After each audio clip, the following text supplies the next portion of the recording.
I belong to you, and I'll always be around when I need some loving, baby.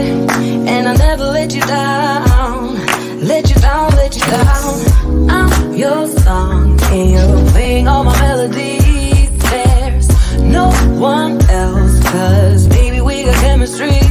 You give me feelings that I never knew. This heart of mine will always and forever belong to you. You and me were meant to be as one. The universe has known it all along. Maybe this is where our story starts. Maybe it was written in the stars, written in the stars. You will be forever, yeah, yeah. You will be written in the stars. You will be forever, yeah, yeah. You will be.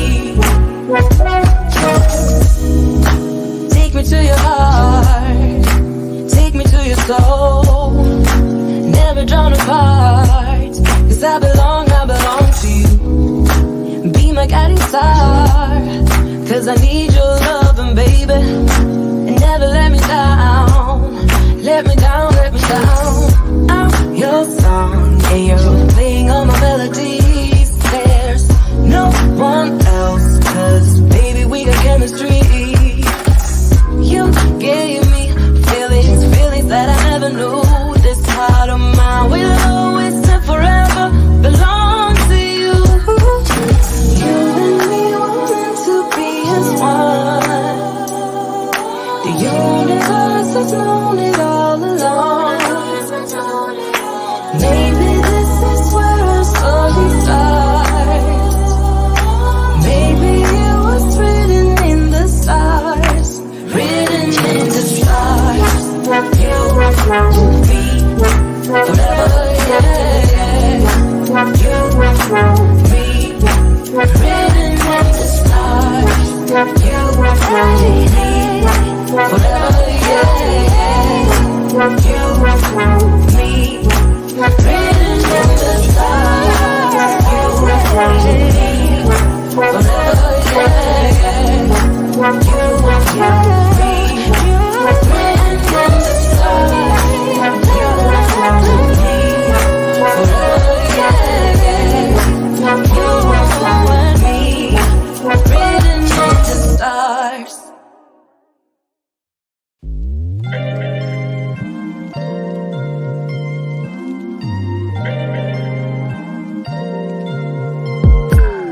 I'm telling you that there ain't no other way. Pack your bags and then you will go away. I'm not gonna be begging you to stay. Said maybe if you asked me yesterday, I would handle this differently. Things are different, I'm a new me. That's not gonna happen. That's not gonna happen. That's not gonna happen. So even if you're asking, even if you're asking, 'cause I do what I do, and it's time for something new, yeah. Gotta know when to let go, gotta know when to let go, gotta know when to let go. Sometimes giving up can make you grow, can make you grow, can make you grow.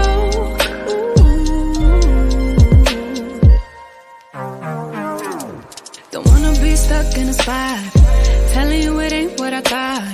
Don't wanna be stuck in a spot, 'cause I don't really like what I got. So I change it, bit by bit. It's not ungrateful, just being helpful for me and you. 'Cause we gotta go our own way, gotta go our own way, yeah. This was not a good stay, gotta go our own way. 'Cause I do what I do, and it's time for something new, yeah. Gotta know when to let go, gotta know when to let go, gotta know when to let go. Sometimes giving up can make you grow, can make you grow, can make you grow.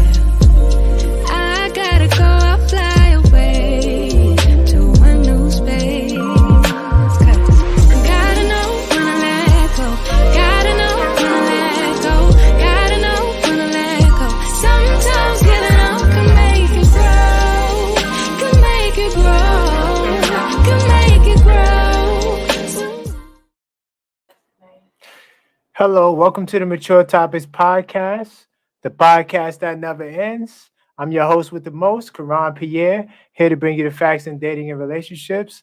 So, welcome to the podcast. If you're unfamiliar with this podcast is geared to us having those uncomfortable conversations, much needed conversations that's needed in society, right? We talked about all types of topics like whether or not we should date for love or purpose.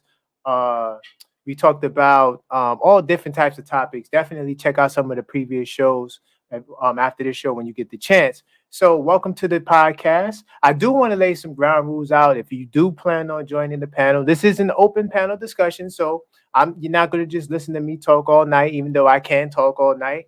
So, if you're interested in joining the show, click the link in the description. Now, if you do want to join the panel, please make sure your mic is clear. Please make sure you have a nice camera so we can have a nice, good production. Okay.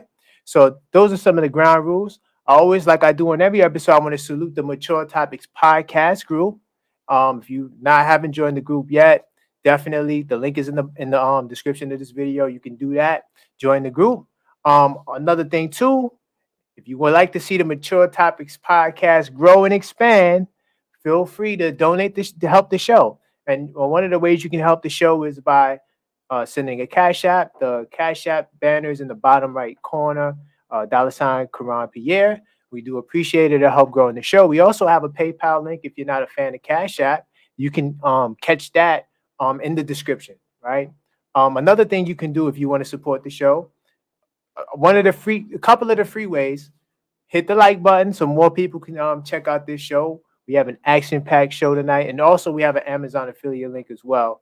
And that's in the link of this description. So tonight's the night. Like I said, we're gonna really have some real mature talk tonight. As you can see, I got the first topic on the top of the screen right now. In the top right corner is why don't men today protect their woman? Right. So we're gonna be talking about that, and of course, that question came from the incident that happened in Georgia Park, where there was a couple out in the park after dark, okay, after hours. We're not sure why they're there.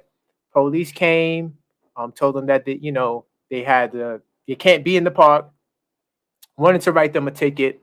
That led to a woman being forcefully arrested, and that led to this question: why don't men today protect our women? So let me jump into the second question of the night, if we have the time. Um, dating and dating modern women in 2022, right? That question also stems from the first question, being that it seems like today there's a contingent of men that don't want to protect the ladies, right? We're going to talk about maybe it's on the woman's end as well, right? This whole modern woman thing. I want to touch on that as well. And then the last topic of the night, well, the official second topic of the night is, as you can see in the top right corner, is why do we believe in memes without sources? And I actually did some research on memes, and I just really want to go there tonight. Warning: this is a trigger warning. You will be triggered by the content that we have to tonight's show. So if you just joined the YouTube stream, definitely if you want to join the panel, the time is now.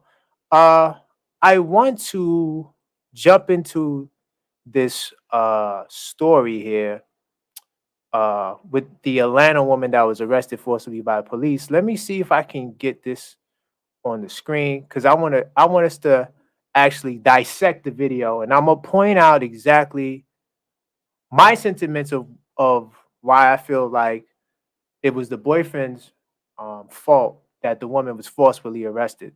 And I'm gonna break that down. I'm just trying to pull up the video. Just give me a second. Salute to everybody in the building. Salute to drop a thumbs up if you feeling the stream thus far. We got an action packed show. I love to interact with the chat to make sure everything is straight. I'm trying to find this. Okay, I think I got it. Okay, let's see. Let's go. All right. So I think I got the video now. Oh, salute, Poppy. Salute to you in the chat. I'm going to try to put this up on the screen.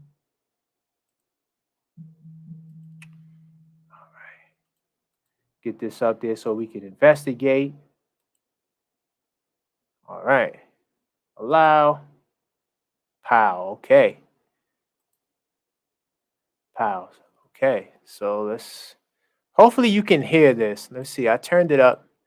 Can you hear this video? Let me know if you can hear this video.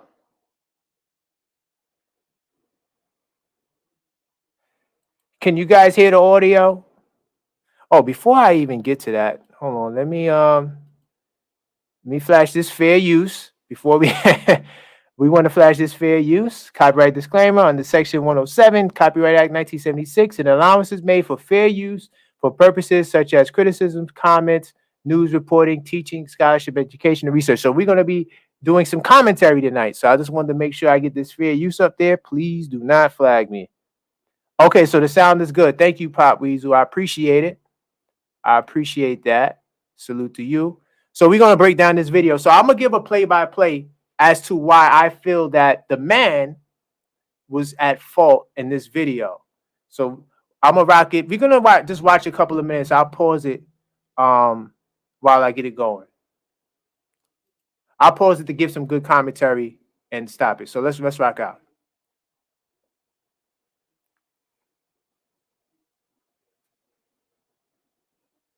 So I just want to stop it there. So they're in the park after dark, after hours. Okay? We're in the park after dark, after hours. We're caught dead to rights. So I'm putting myself in the shoes of the man in this situation, right? I'm in the park after dark with my woman. After hours, I am at fault, right? Okay. So let's continue rocking.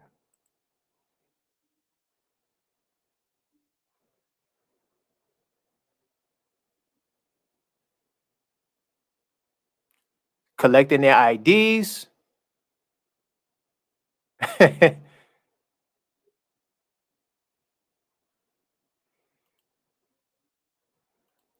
got some music in the background. We're going to have to do something. But before we continue playing, how's it going, Launch?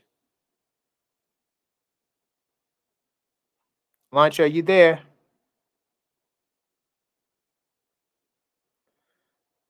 Oh, Launch, you there?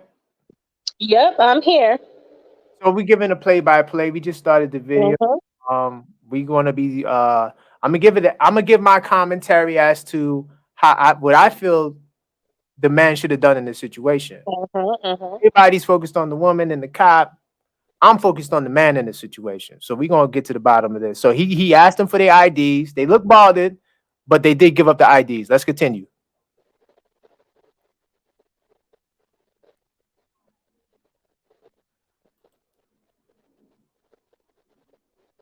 She gave an ID.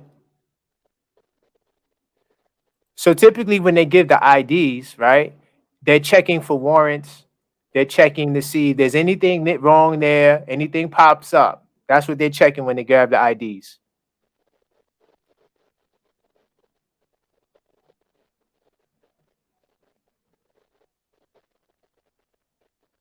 All right. Cool. So he checked the IDs. Now he's calling them over.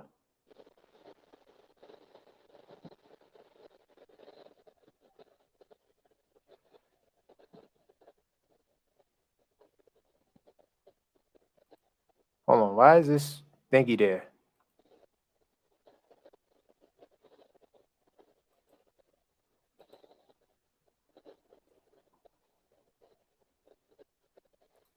So he asked, why am I over here, right? The cop let him know it's just a ticket.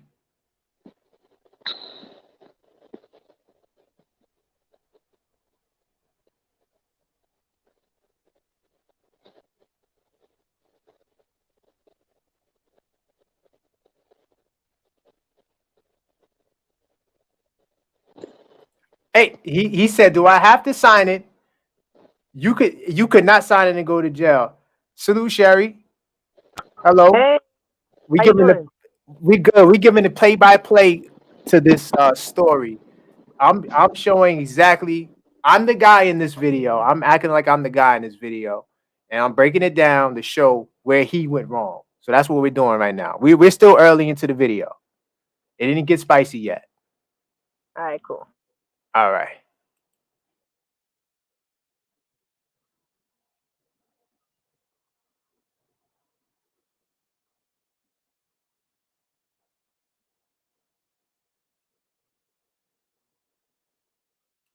So what happened is, right? He asked him to sign the paper, right? Or you're gonna get arrested. He thought about it and signed the paper. That's what any man would do that has any dealing with the police.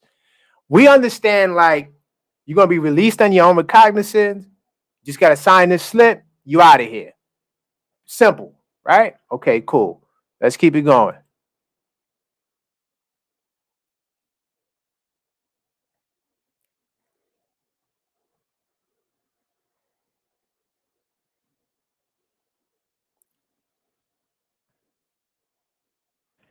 Is there supposed to be audio?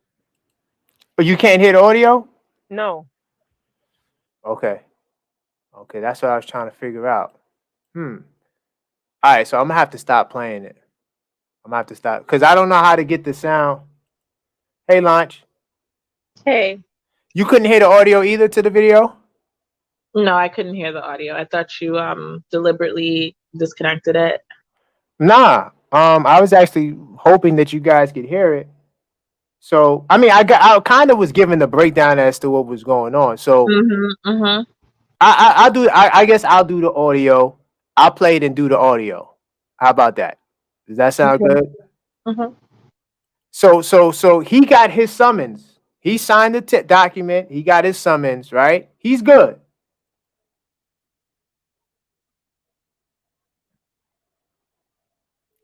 So now he's calling the woman over. He's calling over. She doesn't even want to go over there. So he's telling her, like, she's going to receive a ticket. She's going to receive a ticket for being in the park after hours. You have to sign it. So she asks, because we're out of town, then you just say that we wouldn't have known it. But ignorance of the law is not an excuse to get out of a situation. Same thing with the Brittany Griner situation. I think I'm going to touch a little bit on that a little later.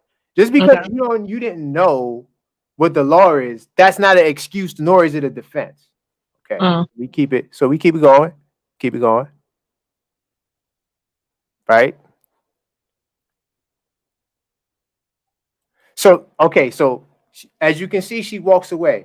So he's explaining to her that it doesn't matter that you didn't know you from out of town, right? You shouldn't be in the park after dark. She walks away and asks him, what's your badge number? Okay. As she's walking away, he's telling her the badge number. That's the first time he told her the badge number. She asked the name, Officer Brooks, right? Gives her the name. So she just said that she doesn't have to sign the document. She does not have to sign the document, right? He already explained that if you do not sign this document, you will be arrested. He already explained it. He said that's what he told the brother here. Hey, don't sign this, you're going to jail. All right? So now he says you have to sign it if you don't want to go to jail. She goes, no, I don't. She's trying to be on some, let me challenge the officer. I have rights. These are my rights. That's where she's at right now. Right. And I used to be there. I used to do that when I was younger too. But so we're going to keep playing. So at this point, he's letting her know that if you do not sign the summons, you will be physically taken to jail. So he asks her, are you refusing to sign? She doesn't answer. She asks his name again and the badge number again. He gives it to her again. Second time he gave the badge number and the name. She's on her phone. So now she asks for the badge number a third time. The officer is refusing to say the badge number. This is the third time he told her the badge number, right?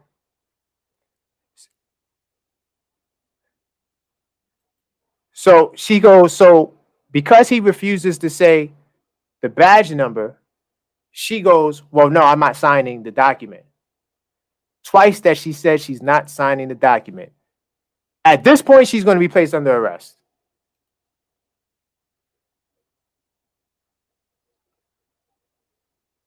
Oh, sorry for the ads.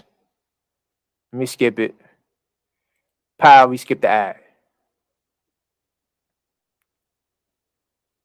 So he put down this citation, and now he's going to arrest her.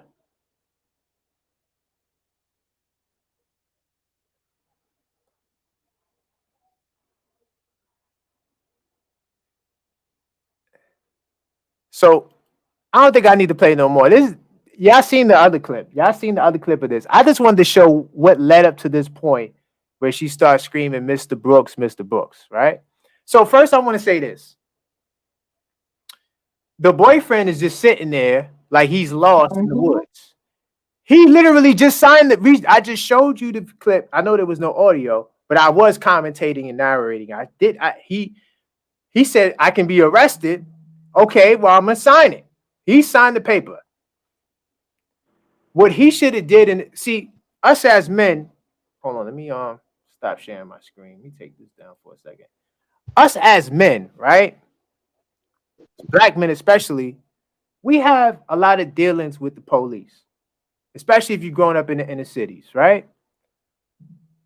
So I understand that my goal is to get out of a situation with the least, hostility, chaos.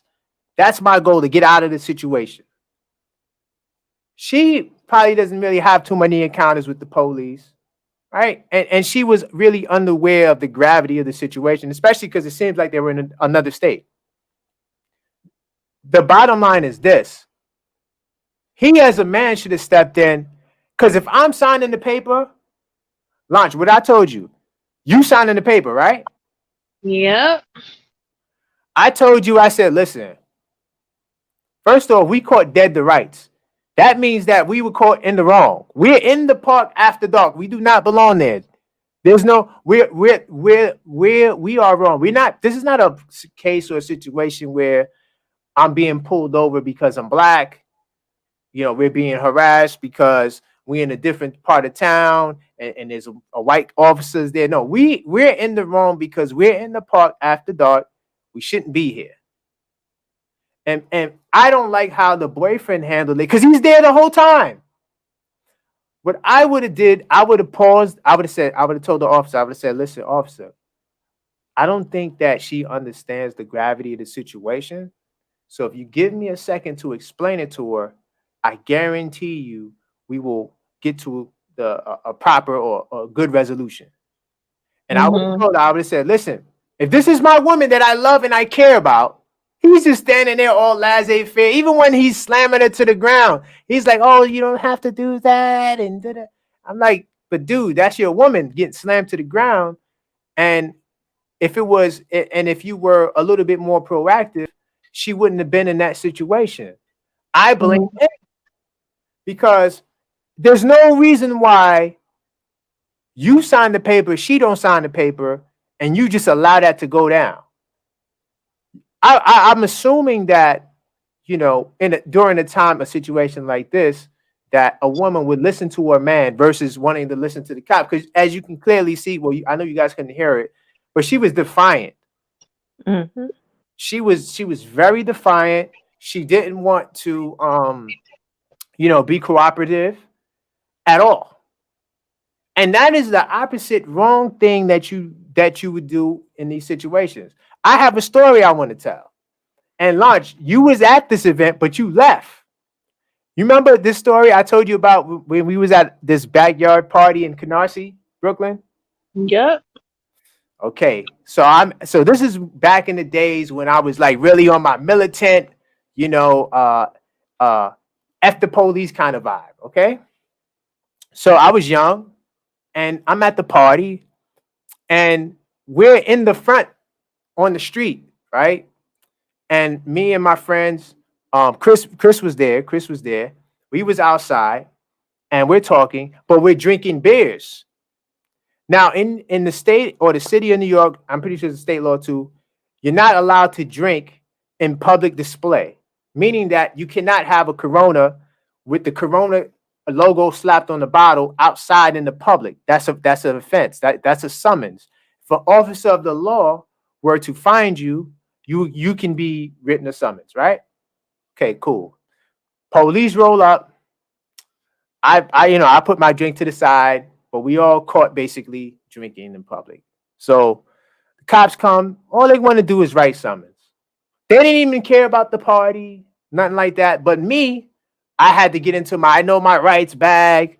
You don't have the right to stop us and all this stuff, right? And I was really getting under the cop's skin. And to the point where they were about to leave. The cops were about to leave. But I said something like, "Oh, I'm gonna see you in court. I'm gonna have my lawyer there, right?" All that fly stuff.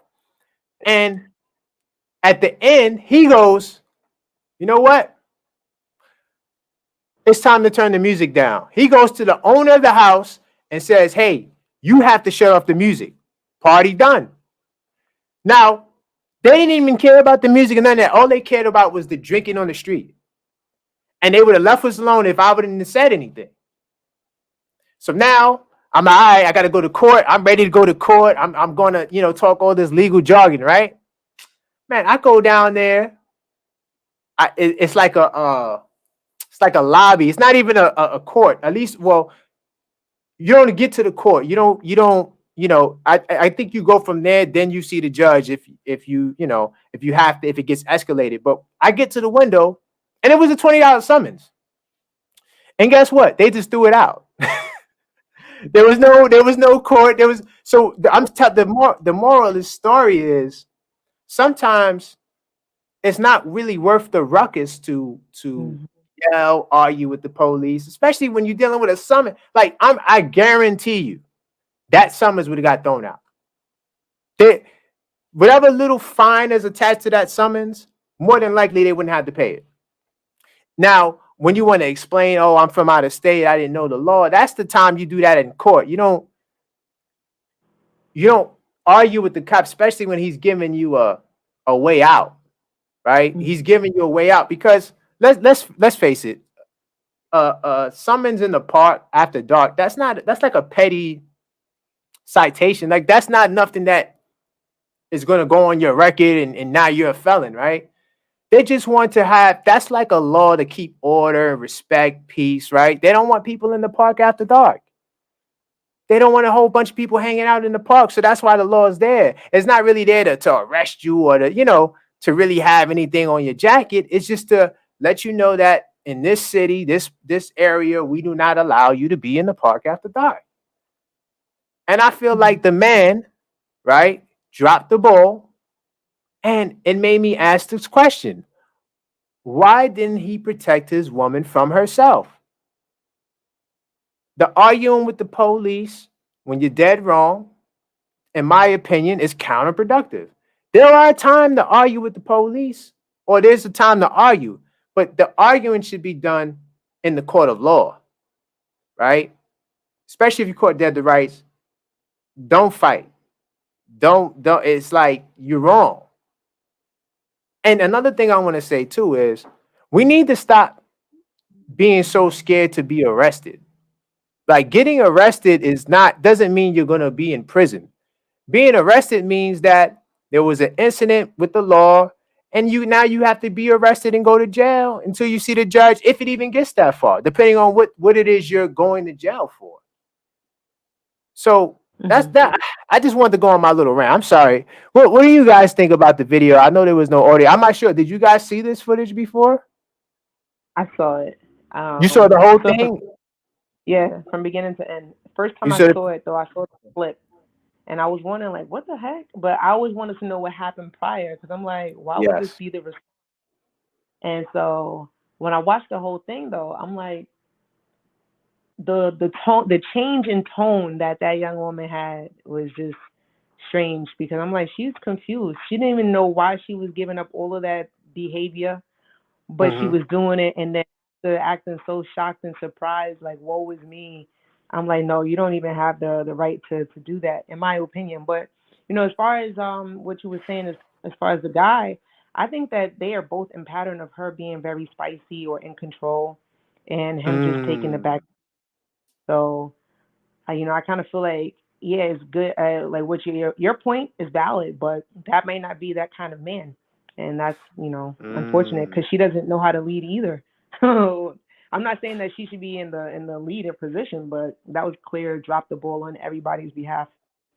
Yeah, I mean, yeah, because of course, she's at fault because she's the one that's getting arrested.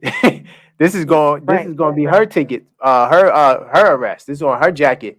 But my thing is, like, so are you saying it's a modern woman thing? Like, Yeah. this is like the whole modern woman Yes. stick of What not I'm saying. listening to a I feel like man, you know? she Go had a ahead. lot of like, need to be right, and like, for no reason though. Like, I didn't really understand where any of it was coming from. While although, like, the in today's world, we are always looking for the information. Oh, what's the cop's badge number? So, cool, but I don't feel like at that exact moment was that necessary. Like, Yeah, especially because she had so much attitude, she couldn't even hear that he gave her the badge number like 2 or 3 times already. he gave it Like, to her miss, at least if you twice. get it. Oh, yeah. And the second time And he it's gave it to her, she had her phone in her hand too. Yeah, so she's just listening too fast. Yeah, But also too, the cop, I didn't think he was wrong. I think that he did what he was supposed to do, especially if you're not from there, you don't even know what's going on. Now, what I read from the press conference that was held after was that hmm there was a lot of crime going on at that park in particular. So, I didn't even know they're that. just trying to. Exactly. And so it's just like anything can happen. He probably, not saying that he felt threatened, but just because you're giving too much attitude, just de-escalate the whole thing, and I'm gonna arrest you. And so I don't feel like he was wrong. I don't feel like, I don't know the her boyfriend, or what his position was, but I think he could have stepped in and said some more stuff. I don't think that he knows really how, because he just seemed to take the back seat from the beginning, and So it just was is what it it was. that these men nowadays don't know how to protect their woman? Is I that what we're that was a saying? pure that was pure. I could see that right there. Mm. So I don't think okay. he did any. So how did we end up in this position where I don't know, it's just that bothers me because I feel like as a man, we know, like especially like I said, black men, we deal with situations with the police. Let me tell you, I've never been arrested in my life. I've never been Mhm. arrested. I never, I was harassed by the police, definitely profiled when I was younger. Not so much as a grown man, but when I was younger, yeah, I've been through certain situations. So I'm not Mr. Super cop loving type guy. It's not about that. What it's about for me is always me making it home. Like we understand the Mhm. reality of these Black Lives Matter sort of scenarios where there is like real racism or like some real prejudice going on, like where people are really being their rights are being abused, right? And those are Mhm. the times where we need to be so we need to be firm.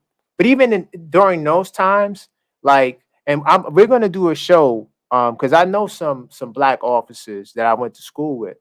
I would love to. Hopefully, I could get them on the show because I really want to have the people, our people, learn how to talk to the police, right? How to deal in these scenarios. What are the police expecting, right? What how do we navigate these situations? Like these situations, especially if a person is not even a criminal or not even doing anything wrong, that arrest shouldn't have been like that. Like it Mhm. shouldn't have got to that point. Can I say maybe the cop could have did something differently? Maybe he could have called for backup sooner. you know.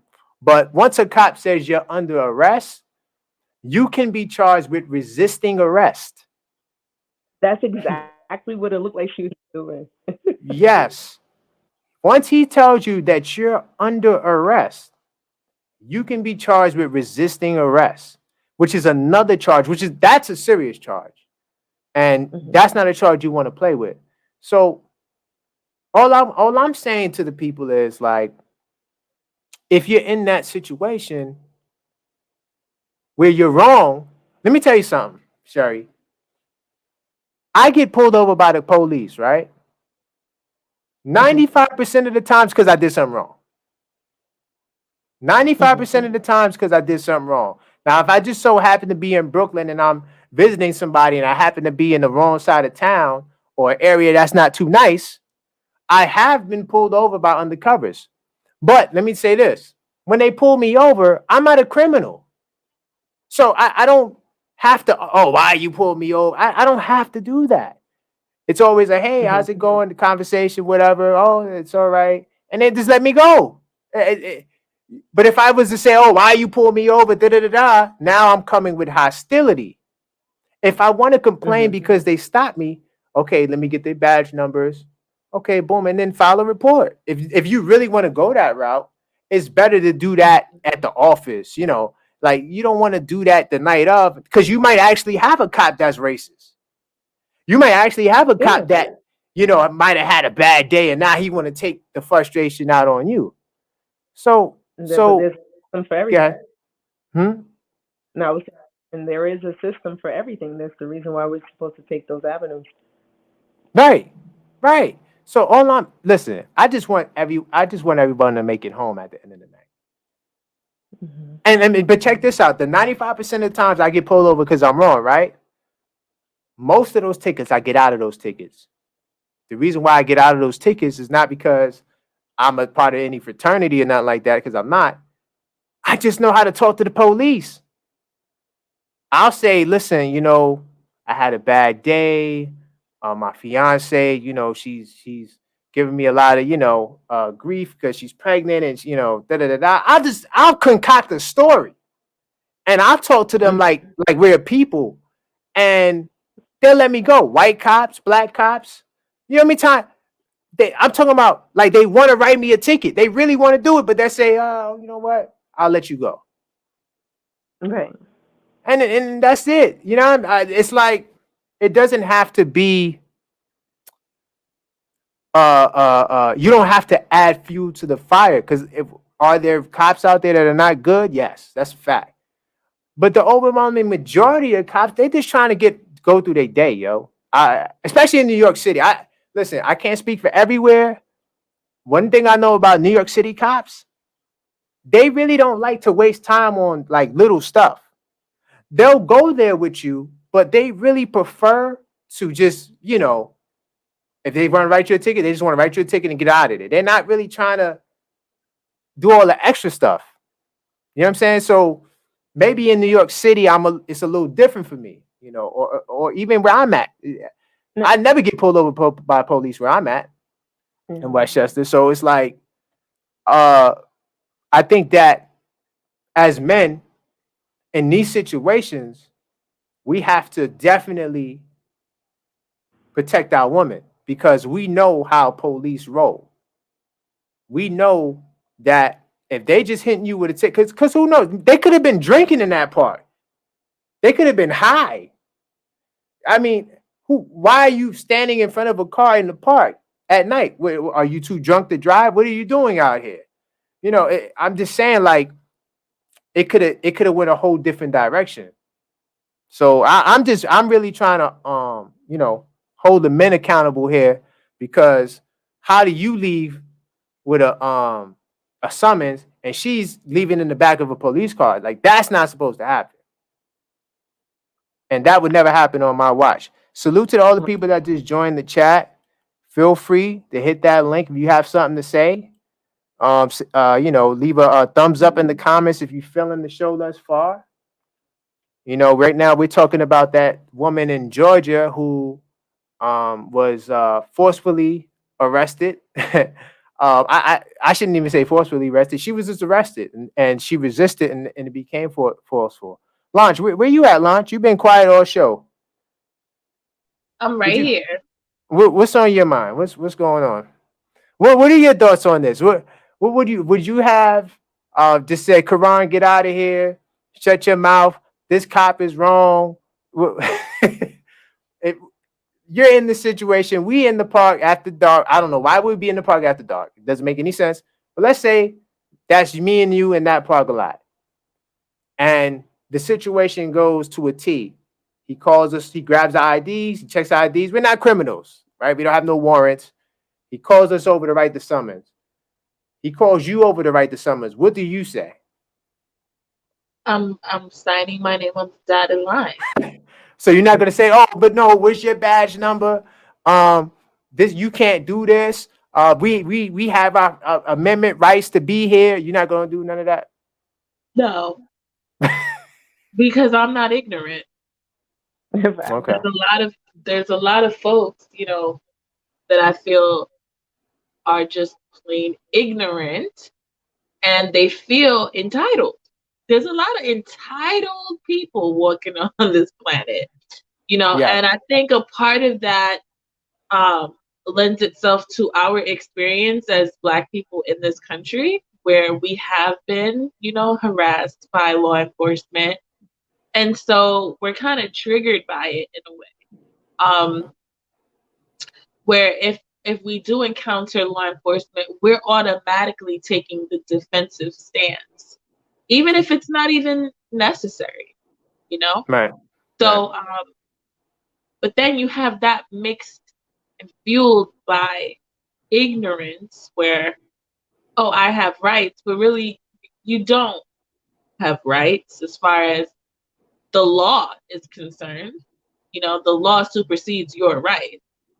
So, if you're Well, if you're you mean if you're breaking the law, then yeah, if you're breaking you're the law, exactly. That's what I'm there's no saying. rights at that point. There's no rights Yeah. if you're breaking the law.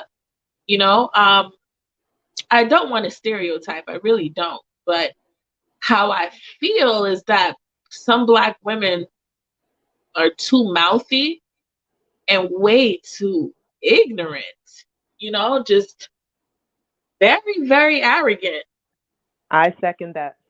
Unable to just take a back seat and follow order, follow rules and regulations. You're just out of harmony, out of sync, and I know these types. They want to challenge their men at home. They want to challenge their bosses on the job. They want to challenge law enforcement. It's just Poppy, he agrees with you. He puts I concur.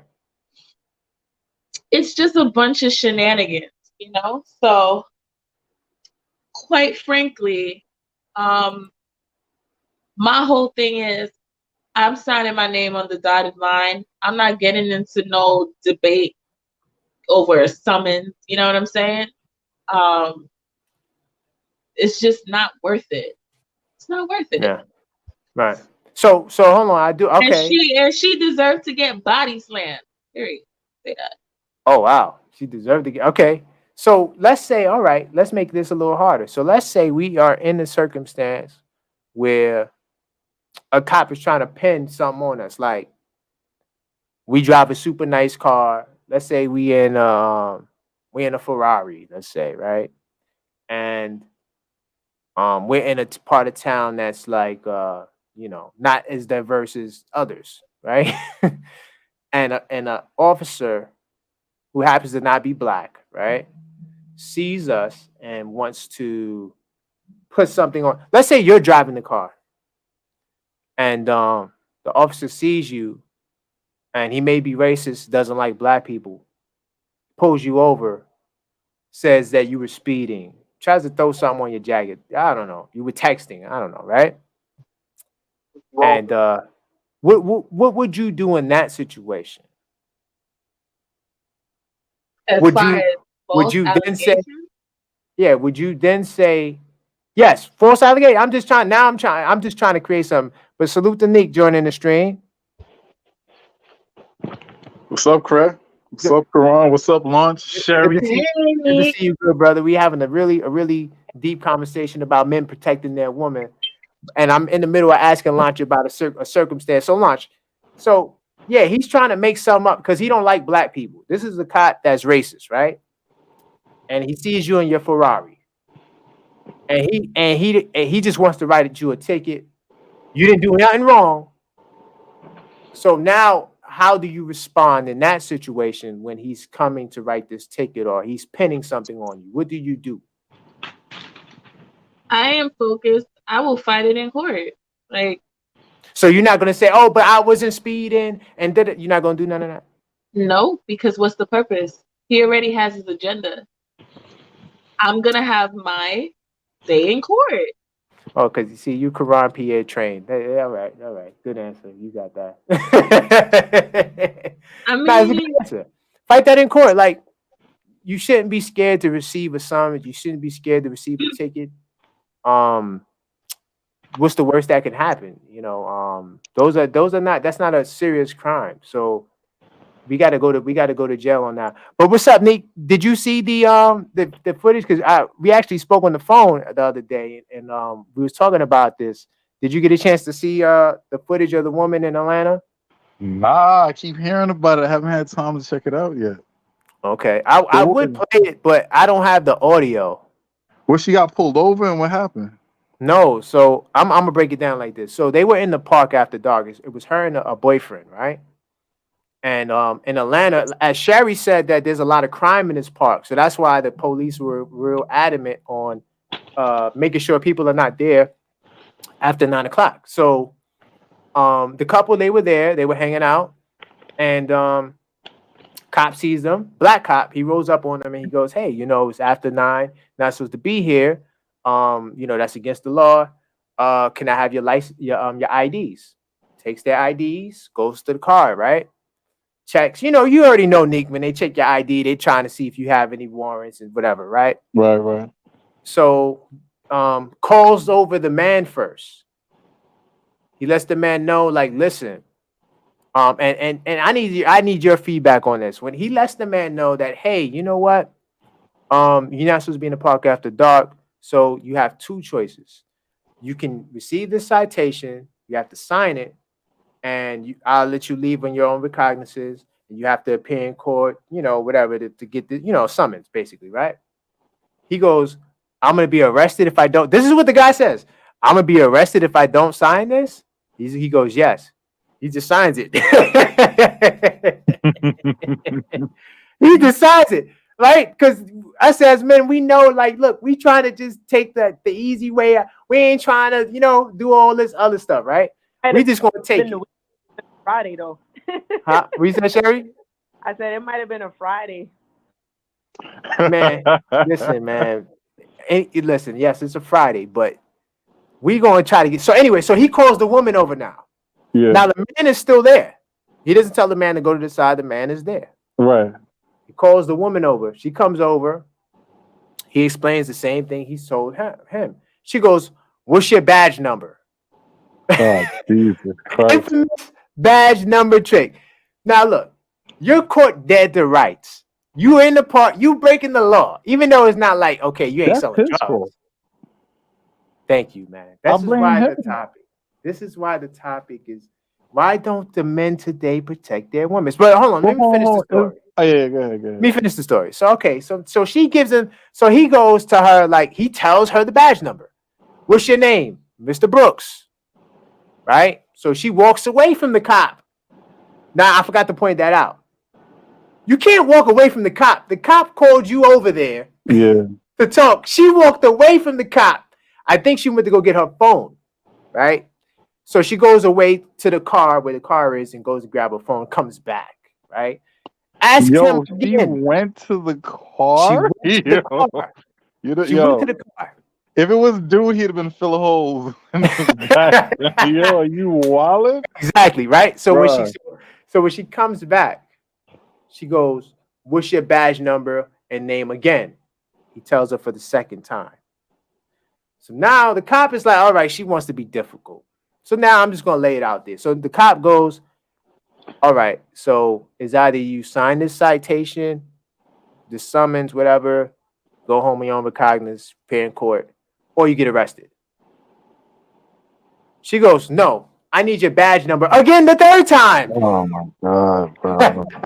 So this is how dudes being killed, bro. Like behind the I'm telling you, Exactly. man. So And it's her telling this to her son that this is what you should do. What? it's crazy. No, I'm saying it would be a woman like that who, if she had a kid, But tell her son if that. she's doing it herself, she would tell Right, her kid. right. So hold on, I'm about to wrap it up. So now he goes to her. He goes, listen, are you going to sign the paper? This is the defining moment of the whole video. Are you going to sign the paper? Yeah. No, I need your badge number. That's But when he dude puts, already signed it. Like dude already whipped out Dude the already pen. signed it. So now the cop goes, he puts down the paperwork, puts up them handcuffs, put your arms behind your back. She's like, what? For what? Then no. And just that's what the viral clip that's been going around of her fighting and da da da. Because at that point you're under arrest. Now she's actually resisting arrest. So hold on, what's the issue is that people said he should have jumped in and defend her against the law? At first we didn't see that part. At first all we seen was the cop wrestling her down. Okay, so they just cut the clip to make like they cut the clip. Okay. Then when the full video came out, some people still was like, but you know what? But still, the cop should have, because people just hate cops. So it's always going to be against the cop. It's never going to be what did the individual also do to play a part in that situation. You see what I'm saying? So you automatically blame the brother, right? I'm blaming dude who girl that is, man. Like yeah, she don't respect you. Like there's something going on. The dynamic, you've accepted so much nonsense that you shouldn't accept, that she feels comfortable putting you in harm's way. Like that's not how that goes at all, man. Listen, and I think Kevin Samuels said it as well. But I mean, I believe I had this philosophy prior to Kevin Samuels being big, is that men are in charge of the violence, man. Like that's why we don't go around just disrespecting each other, because there's a consequence. There's a consequence if you call somebody a dude, calls another dude a B word or anything derogatory. Bro, there could be some serious consequences. That's a fact. But that does not play the same for women. And I think that's why she feels comfortable like this, like doing that. And then like dude is not checking her. Like you gotta check your listen. So what would you have done? I would have broken up with her on the spot. We not together no more. What? Wait, hold on. No. Okay, I know you want to break up with her, but what would you have done in the situation? I would have been like, yo, relax, listen, sign it, I'll pay for it, and that's it. Like don't worry about it. And if she keep going on and on and on about it, listen, sweetie, you on your own now. Because I'm Poppy, not getting murdered to you. He co-signs that. He put 100. He co-signed that. Poppy is a guy named Poppy in the chat. Oh, okay. Like, and that's not about like. How about you don't put your man in a compromising situation where both y'all could get killed? You know what I'm saying? Like, I don't understand. That's why I also had this dating modern woman in 2022, because we sort of Sherry highlighted that earlier, where it's like these women, maybe she wasn't coachable. Maybe that's why he didn't say anything. Maybe, but then that's his fault still, because you with an uncoachable woman trying to be in a relationship, and she's gonna put your life in jeopardy. Okay, take it away from the cop. What if it's the club? Oh, we in line. I'm like, baby, it's 8 of them. Fuck it. You know what I'm saying? Like it's 8, sweetie. Like what we gonna do? It's me and you. I don't know Jet Li, Kung Fu, or whatever. I gotta take an L for a second. You know what I mean? I gotta take, like, cause the thing is, maybe, let's say it's just me and my boy. We might give a little pushback just cause it's just us. But if you with your lady, bro, like you in charge of her security and protect, like you can't engage in some.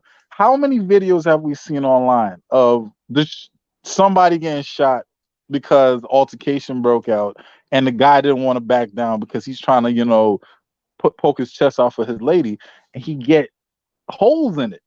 Yeah, exactly. And it's like, yo, bro, like, first of all, she shouldn't be putting a battery in your back to go attack dudes that you don't know. You know what I'm saying? And secondly, why would you attach yourself to a woman would put you in that kind of a situation? That's true. Because you're not coming back. That's true. That's true. And wow, that's a great point. It still falls back on him because he chose her. Okay, that's Sherry. his fault. Now I was saying that's similar to the situation you was telling us the other day about the Breonna Taylor thing. That guy that she was dating, he was innocent. Oh yeah. Whoa, Sherry. Now listen, man. Yeah, I know we hey. Yo, you might want to chop that little section out right there, buddy. You might want to do a little edit right there. That's off the podcast conversation. Okay. Anyhow, and then too, there was something that went viral this morning. With a young lady. I don't know what state it was, but the marshals came to evict her boyfriend's apartment, and they came in. She was upset because it's the beginning of the morning. She's got her daughter. She's doing whatever she's trying to do. She calls the boyfriend in the apartment and is like, the marshals are here to evict us or whatever. What's going on? And he's telling the officer is telling her to go in the room and get dressed. So she goes in the room, and because she slammed the door, the officer gets upset, goes in the room and says, "Don't close any doors," and proceeds to arrest her naked in front of her kid. And it was just like so bad. He tried to help her. I gotta read up on that one. Wow, that's a whole nother show right there. I mean, that's just superiority complexes right there. Like you shouldn't upset me. That's the difference. Like how that young lady handled the situation. You're upset. It shouldn't be. It's nothing on her. Like you're just upset that this is what's going on. So I don't feel like it was totally a misjudgment of the officer. But in this particular situation, I think if she was going off with the marshal there, then maybe she would have had a similar situation. But she wasn't. She was doing what the marshal told her to do, and it was just out of control. Yeah, that's I gotta read up on that. I can't even comment on that. That's crazy. But there's a lot of videos like that, man. People there was a woman in Chicago who cops busted into an apartment. It was the wrong apartment, and she was indisposed, and they put her in cuffs, had her naked, sitting. She got a nice little settlement, you know what I mean? But the humiliation, you can't. The humiliation is bad, but when they do wrong, you gonna get broke off, and unfortunately, you have to go through that. But at the same time, this is what I say: like, we got to make it to the station, then we got to make it to the courthouse. You see what I'm saying? Like, you still got to make it there, and arguing and fighting. I don't think that's the time to do it with the police. You know what I'm saying? I've never been arrested in my life, like I was saying earlier. But I'm not scared to get arrested because I understand law and legal rights. And just because you're arrested doesn't mean you're guilty of anything. It's just you have to go to jail in that moment. I'll tell you one instant where I actually would step in, right? And that movie Crash, that's what got to me because I was like, yo, bro, I don't know what Terrence Howard. I was like, yo, you can't touch my wife like that, bro. You got to fight. I'm sorry, you can't. Yeah, but now you fighting a man with a gun. Bro, listen, you can't put your hands up my wife's leg and think that's tough. Bro, I don't have it. That's when they gonna get me, Koron. I'm telling you. That's when they gonna get me. The other stuff, I'll let go. So now your wife gets the money, you're dead, but your wife gets the money. I understand, Koron. I'm just telling you what my line is at, bro. You a man at that point. You just a man at that point. That's an extreme situation. That I'm not saying it never happens, but like that's a tough one, man. I'm telling you, bro. I'm out of here. I'm checking out. Salute to Ja. Peace for checking us out, and also salute to Trav. He said you gotta be smart. He has a gun and you don't. I feel you, Trav. You 100% right. I understand. I'm not gonna be the same after that. You understand what I'm saying? In the head, that a man would do that on like some intimidation thing because he has a gun, he has a shield, he knows like. I don't know if I could be the same after that traffic stop if I just like, you know what I'm saying, like in the head. So we got your wife is looking at you like we got a woman on the panel. Sherry, how would you feel in that situation? A cop is violating your personal body.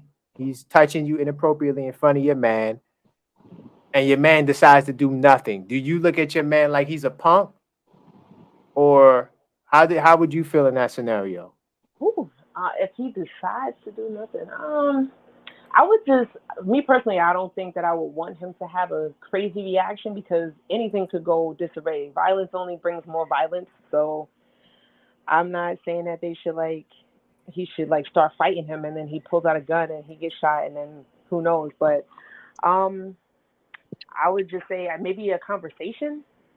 That's as far for me as I think that it should go. Saying something. If we all got to go to jail, fine, we all go to jail. But I don't think any life should be spilt because of it. See, so that's an example of one woman understanding. Launch, where you at? Right here. If you was in that, you saw that movie, by the way, that he's talking about? Crash. I didn't. She probably didn't. It's a classic, man. I should check it out. You know what? It's gonna have a lot of talking points, man. You might want to watch it, Koron. It's gonna give. There's a lot of different stories. I saw Crash. I saw it when it came out. Oh yeah, you know. All right. So I know the scene that you talk. I know the scene. Bruh. I know it. I was hurt in the theater, bro. I was hurt. It's a hard scene. So, babe, did you hear the scenario?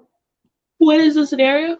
The cop pulls us over, and the cop, he's a racist cop, and he was trying to do a search. He was trying to do a body search. Trying to do a body search. There you go. All right, go ahead. And she had a skirt, and he's, they're supposed to get a female. They're supposed to call a female to the scene to conduct a body search on a woman.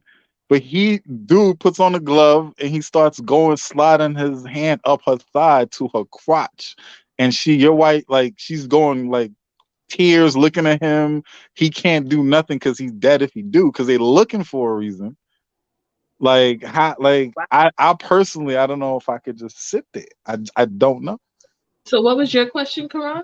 Would you feel like the man is a punk because he didn't step in and hit the cop or pull a Tupac, grab the cop's gun? I'm gonna be honest with you. I don't know why that scenario would happen resonates with, white slave masters raping us in front of our husbands. You know what I'm saying? For me, that's how deep that goes. That scenario goes. Damn, you know what I'm saying? Damn. And I guess we both dead because you already know me, Koron. So you want me to go grab the gun like two? Yo, we going out, Koron. We checking out of here. Because let me tell you something. You want me to go in and grab the gun? My ass. Listen, it is to a point where, and Koron knows this, I have been afraid to step outside for a long time in fear that I would get into an altercation with someone, and knowing my temper. You know what I'm saying? So I couldn't be in a situation like that.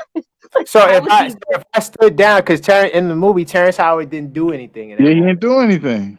Would you think that I'm a punk or a PUSSY? I'm gonna be honest with you. We would be over. Okay. Damn.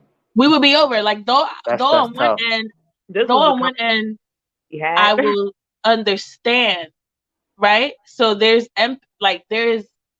the logical brain that's okay, there's nothing that he could have possibly done, but then there's that sentimental brain, which is he didn't protect me, and how does that relate? How does that relate in a relationship? Those feelings of being violated as a woman in front of your man and he does nothing about it. So you want me to be like Tupac, grab the gun, get shot? I don't know about all of that. I think it could turn into that. I think for once she wouldn't be able to, because this is even with me. I wouldn't be able to look at myself the same way. No, and I wouldn't be able to look at you the same. So what would I supposed to be doing? Am I supposed to fight, or am I supposed to? No, you're supposed to do something. You're supposed to do life preservation actions. You know what I'm Hit the saying? gas, baby. Get out of there. Which is life preservation actions, which is to abide by the law. We just gonna have to deal with it. So, but what about what Trav said? He can't protect you being a Swiss cheese bleeding on the gut on the pavement, though. Exactly. So that's the reason why, and that's true. But here's the thing. That's the reason why I said, what are you supposed to do? Life preservation actions. So preserve your life. You know what I'm saying? You're not gonna do something to end up like Swiss cheese, right? However, just how do we rebound from that's that? a tough corner you put in the middle of. That's a tough corner. To answer John's question, he said he late but declared. So initially we're talking about this situation that happened in Georgia with the lady was forcefully arrested by the cop. I don't want to say forcefully arrested, but it got physical. She was in the park with her boyfriend after hours, and the cop came to give them a summons. She refused. And the boyfriend got a summons. She got arrested, and so we're asking the question: why don't men protect their women today? And right now, we're talking about the movie Crash, where Terrence Howard was in the scene. I can't remember the female actress. You remember who that was? Taraji P. Henson. It was Taraji. Oh, it was Taraji. Yeah. It was. I think that was the first time they was together, right? That was like their first. Movie. Yeah, because it's a back in the day movie. Yeah, Ludacris was in that. Couple, right. It had a nice cast, man. Right. So we're talking about that scene where Terrence Howard and her got pulled over by the cop, and the cop went to do a search, and he sexually assaulted the wife. So we're asking, what should a man do in that shit? Well, I asked the ladies, would they think less of their men if a man did what Terrence Howard did, which was basically nothing. I'm not saying that I wouldn't do nothing. I just don't know about grabbing no guns and fighting no cop because he did that. Maybe I would say something. I think that's a tough situation. But remember, nowadays we got body cams, right? That captures audios. So they turn them joints off sometimes. Nah, you can't. What? You them things you can't turn them. Nah, sir. Not on no traffic stop. Nah, you can't. That camera has to be on. They can get in trouble for that. So yeah, you can get in trouble. You get a union to fight that. But no, but I'm saying it. No, we talking about sexual assault now. That's going to be on camera. Because remember, it's recording audio too. Don't touch me like that. Why are you touching me like that? That's going to be recorded. So I might say, hey, don't touch my wife. I could say that. I might get hit in the head with a stick. Who knows? But, I can't say I wouldn't say anything. I'm definitely going to do something legally. Oh, yeah, we going to get paid. What if he says something? Let's say Koron doesn't physically do anything, but he's like, yelling back, like, yo, get off my wife. Why you touch? Like, what if that happens? You heard that? What? Was that for me or lunch? For lunch. I'm asking lunch. Yeah, she just went on mute. Not because she said like, yo, it'd be over if you don't do anything. But I'm saying, like, what if you're like, going back and something? It's just a matter of, am I supposed to, Tupac grab the gun or like, at the end of the day, like, what if you say something? Because she said if you don't do anything, it's over. But I'm saying, what if you say something? What if you're like yelling back at the cop, like, yo, get off my wife? What are you doing? Mm-hmm. Would it be the same feeling of you didn't protect me? They didn't see the movie, so she don't really understand like the scene. That's that scene. Concept of the movie, but it sounds really interesting now that you guys are painting the picture. Man, that movie, a great movie, man. It's a great watch. What's the movie that came out after it that had the same the scenes were all out of whack? What was it was another movie that came out. It was like an international joint. They kind of bit that style. But that was like kind of, I can't remember, but that movie was kind of set a style for how to do the movies out of whack, where you might have the end in the beginning, middle towards the end. Like that was like one of them. Who was the writer for that movie, man? Let me look that up. Listen, man, when me and Trav agree, we're usually right. Even though a cop is sexually harassing a woman isn't the same, but there's a lot of men getting X'd out calling themselves protecting the woman who started ish. See? That's a fact. See? So it's like we understand that we, as a man, we have a duty to provide and protect, but what does that really look like? Like what? Like this is what this show is about. Like, in these circumstances that are tough, that are difficult, how do we move? Let's see what Josh saying. So as far as the movie, he was either going to die or have his character assassinated for not physically doing it. Josh seen the movie, so he knows. Like, that's a tough situation to be in, man. That's a tough situation, man, and that brings you all the way back to the days of slavery, like what Lawrence said, like when they used to do that shit, but now they can't overtly do that, but such a move like that. A man, and it destroys relationships. What happened to the relationship movie? I mean, they go through some up and down. It was bad. She was blaming him at first. And you know what the messed up part in the movie is? Like, she had an accident in traffic, and the same cop that sexually assaulted her ended up saving her. No, was it that other cop? I thought it was the other cop. Not the same cop that had his hand between her legs ended up saving her in the crash. Right. Remember, because she was scared when she saw his face. Yeah, you're right about that. And remember, the other cop that was the partner wound up giving Terrence Howard the pass too. Yeah. That was crazy. That movie is a deep movie. I like that movie. That movie is definitely a really I was in pain, bro, at that scene. I was like, oh, man, you got to die, T. Come on, man, take a bullet. Yo, look at what Josh says. As far as the real life story in GA, you got to tell her to put your hands behind your back. I'm coming to bail you right now. but Josh, you know something funny? We said that. You know what I would have did, Josh? I would have told the cop, look, give me a second to talk to her. To be right. I probably wouldn't even let her walk away. But let's say that after she walked away and came back, I would have said, you know what, babe, let me, I would have intervened because I know how to talk to the police. Trust me, I got out a lot of tickets, yo. Bro, I'm breaking up on site.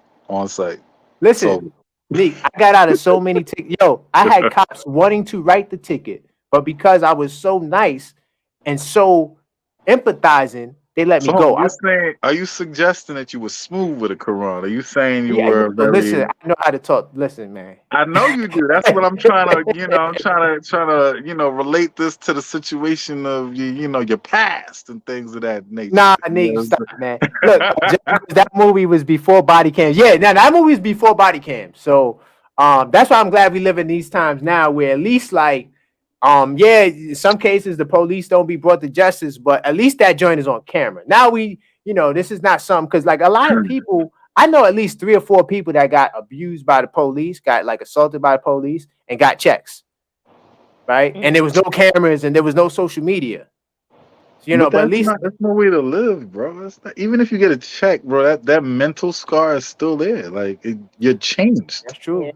You're wearing a uniform and a badge, and the thing is, we're having this conversation, but it's not all cops. It's just that you don't know the cop, so you scared of the uniform anyway.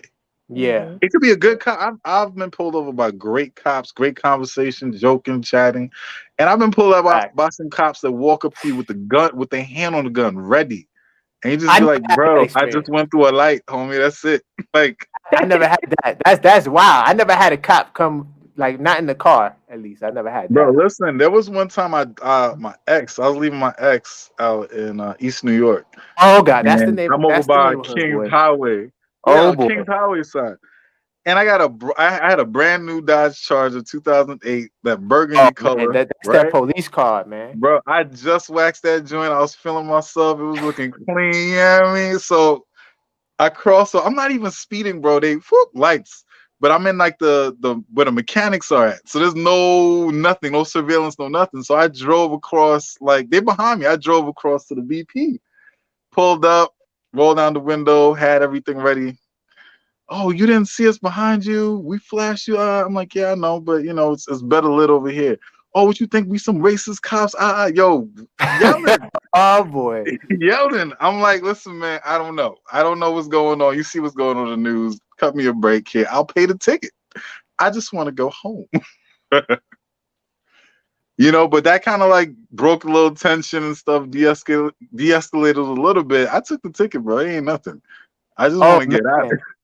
So John had a situation. My cousin, who went down with, didn't get his check. The brother polite types convinced him to be his own. Oh man, that's see that whole be your own lawyer. Oh no.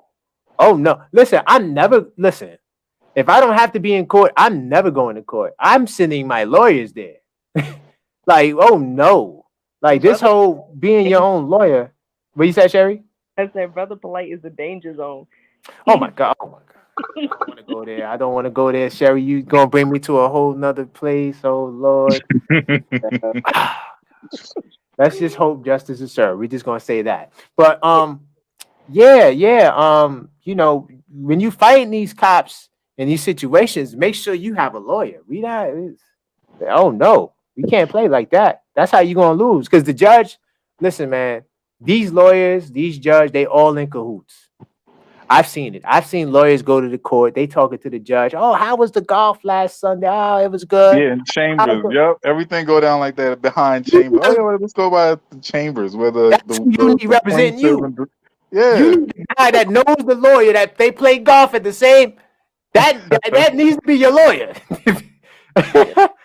Let me ask you a question, right? Do you think that like our people, black people, are under a delusion because of the way they move with law enforcement that we're equal to our Asian white counterparts in the eyes of the law? Because they move, especially like ladies, like they don't think that it could happen. The way they yell and curse and talk back, and like it's got to be some kind of like error in the thought process, thinking that we are actually treated as citizens here. Unless you got money and well known for you that you got money, or you're well known that you have influence and power, you're not getting treated the same. So do you think it's a delusion in our community? Well, when you say treated the same, are you talking about like in the court of law?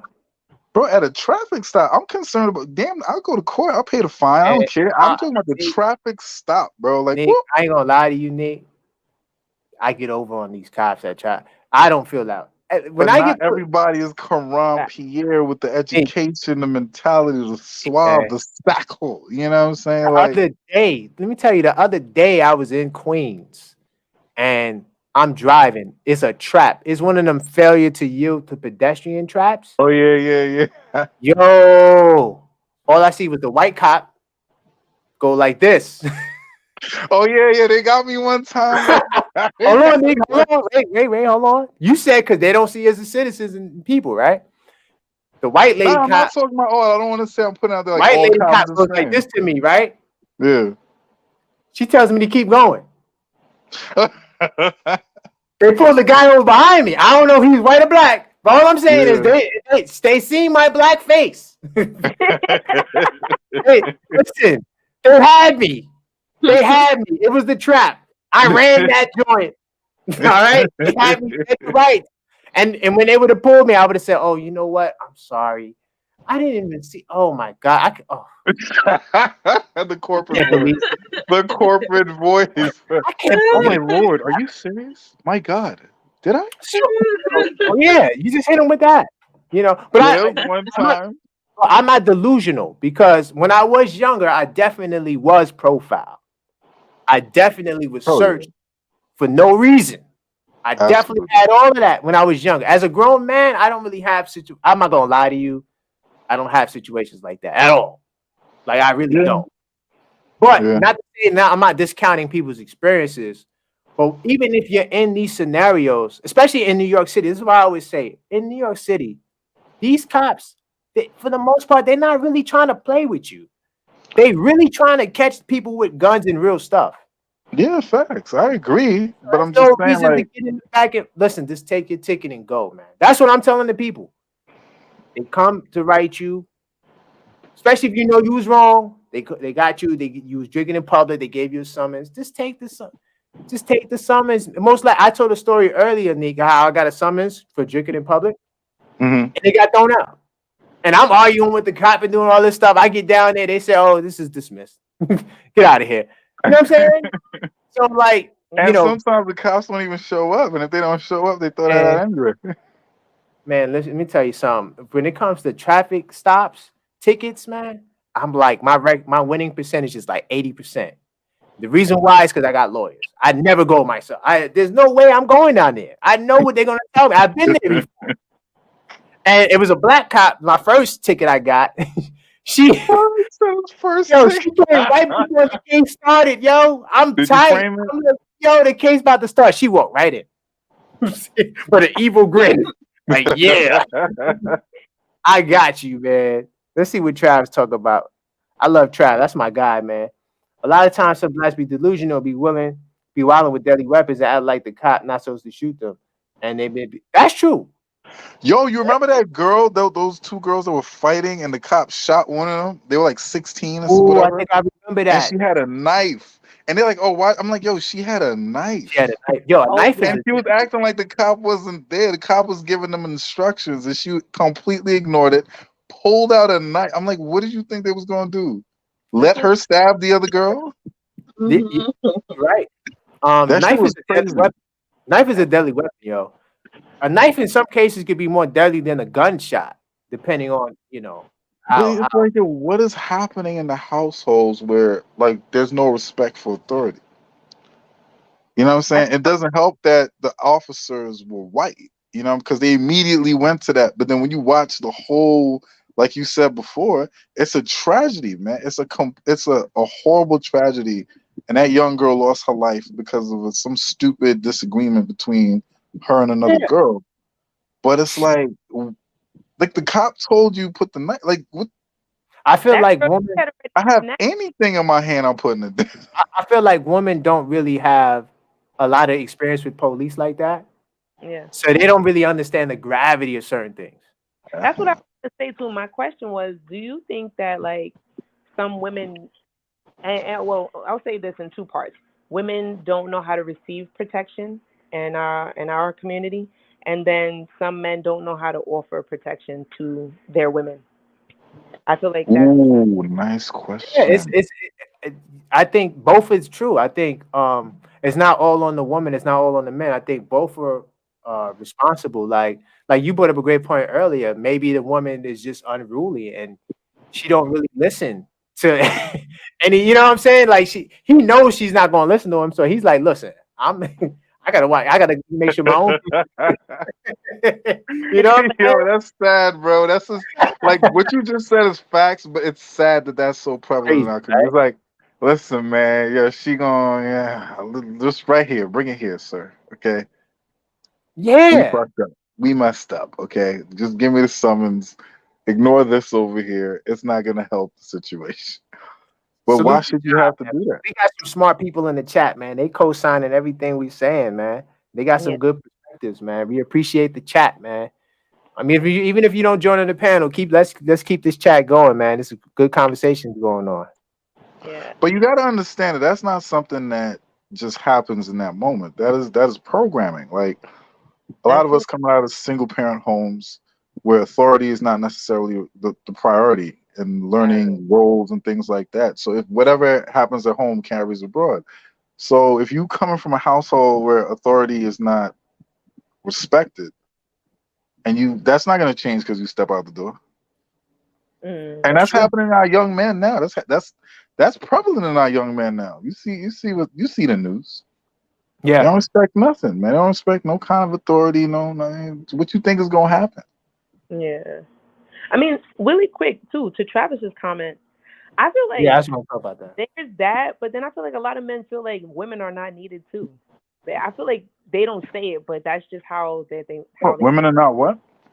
So his comment says a lot of men don't care to protect some women because they are always needed, which may be true, and I hear that a lot too. But maybe women are not offering protection, but a lot of the time too, how men move are making women feel as though they're not needed also. So I feel like there's like a double standard in that comment. It's one of them revolving type things. Yeah. It's like both things. It's it's I don't know. So it's so much separate spiral, really. In that video, it's just like, she was doing what she was doing and he was doing. They both were leading their own lives. Like he signed the ticket, she didn't sign the ticket. They have two different outlooks. So there was no togetherness or one accord. That's crazy. There's no way I'm leaving. Respect him. There's no way I'm in the video. Did he say anything to her? No, he was like, no, he didn't really say nothing to her. He said to the cop, he said, "Oh, you don't have to do that to her." Yeah. You don't have to do that. Bro, man. Maybe if you tell her what Josh said in the chat to put your hand behind your back and go to, I'm gonna get you. I'm gonna come get you, babe. Like that. I mean, you telling the cop. Like, I don't understand that. I don't know. This shit it's. I don't know. Why do we always gotta look like, you know what I'm saying? And they put that goes viral. It's like, yo, not all of us be reacting like that. Some of us know how to move, and it's like, come on, they're like. What you said is on the money, man. That's why I was trying to get to our next little topic, because all these topics are interrelated. Why do we believe memes without sources? Why do we believe memes without sources? Or why do we believe viral clips without seeing the entire video? Like, why do we react? Like, we're so quick to jump and, oh, why did they do that to that guy? Did you see that video? But it's a 20-minute video. And you only saw 1 minute of it. It's like, why do we jump the gun? And we throw darts and we say, oh, this person's guilty. Oh, this, that cop, oh, that black cop in Georgia, he was wrong for what he did. And then you see the whole video, you realize, like, oh, because all I seen when I first seen the clip was, oh, Mr. Brooks. No, Mr. Brooks. Well, in social media, people are so like thirsty to get information out. But like normally, for me personally, if I see something come out in the shade room, I know it's just like the shade room, right? But I'll normally wait like a day or two, and then follow up with the same story and be like, oh, here's the other part. Hey, I'm jumping off the cliff with that one, but or it's just news. But like, I think people are so ready for instant news and getting the story out first, and I don't even think people are thinking about the sources really. They're just like, oh, did you hear this? People love gossip. Yeah. And look at Poppy. Why were they even in a relationship? That goes back to Neek's point, right? Because Neek is like, I wouldn't even been with her. I blame him. Listen, every time I get into a back and forth with a female, I start talking to her man. I'm like, yo, now we gonna fight because you don't know how to tell your girl to chill. Like, she over here putting you in a situation to me, because we gonna go to jail. You know what I'm saying? We in a place, in a venue, whatever. They're gonna call the cops. They're gonna have security. You know what I'm saying? Cops gonna call us for disorderly conduct, assault back. Right. We gotta go through. Where's she gonna be? At home. She gonna be at home. And God forbid one of us dies. She has, we have her in our life insurance policy, and now she's balling off our life insurance policy, and she finds a new man. Yeah, but that's all. Listen, the one piece of advice I give all dudes out there: if you come in contact with a female and she's coming at you, and her man is there, bro, blame him. Don't even acknowledge her. Just blame him. I agree. And watch how the whole thing starts to de-escalate and fall apart. Because you don't give her the energy, give it to him. He knows what to do with that. Yo, Nick, let me tell you something. There's no way Launch Pro is going to jail and I'm not going to jail. I saw a video and it looked like it was two people that, I'm just going to say it like this. They abused substances, right? Mm-hmm. And the woman was being arrested. And the guy went on the floor next to her, put his arm behind his back, like, you got to take me too. I don't know what they did, but I just thought that was hilarious. And to be real, like, there's no way, Launch is leaving. That's why, for me, it goes back to him no matter what, because he signed the paper. You signed the contract, sir. That's it. She signed in the contract. That's it. No, but you're right. I wouldn't be with a woman that's unruly. But but going back to the memes, right? Keep it funky. Nick, have you ever seen something and you got emotional and you was like, I hate them, or they were wrong, and then you seen the whole picture and you was like, oh, did you ever have a situation like that? Yeah, of course, man. A couple times. Yeah, you got to put your foot. You put your foot in your mouth, and then you got to humble yourself, because sometimes you're like, you do a lot of documentaries, you read a lot, and then you kind of impressed with your level of intelligence, and you feel like you can assess the situation right off the bat, and that's not always the case.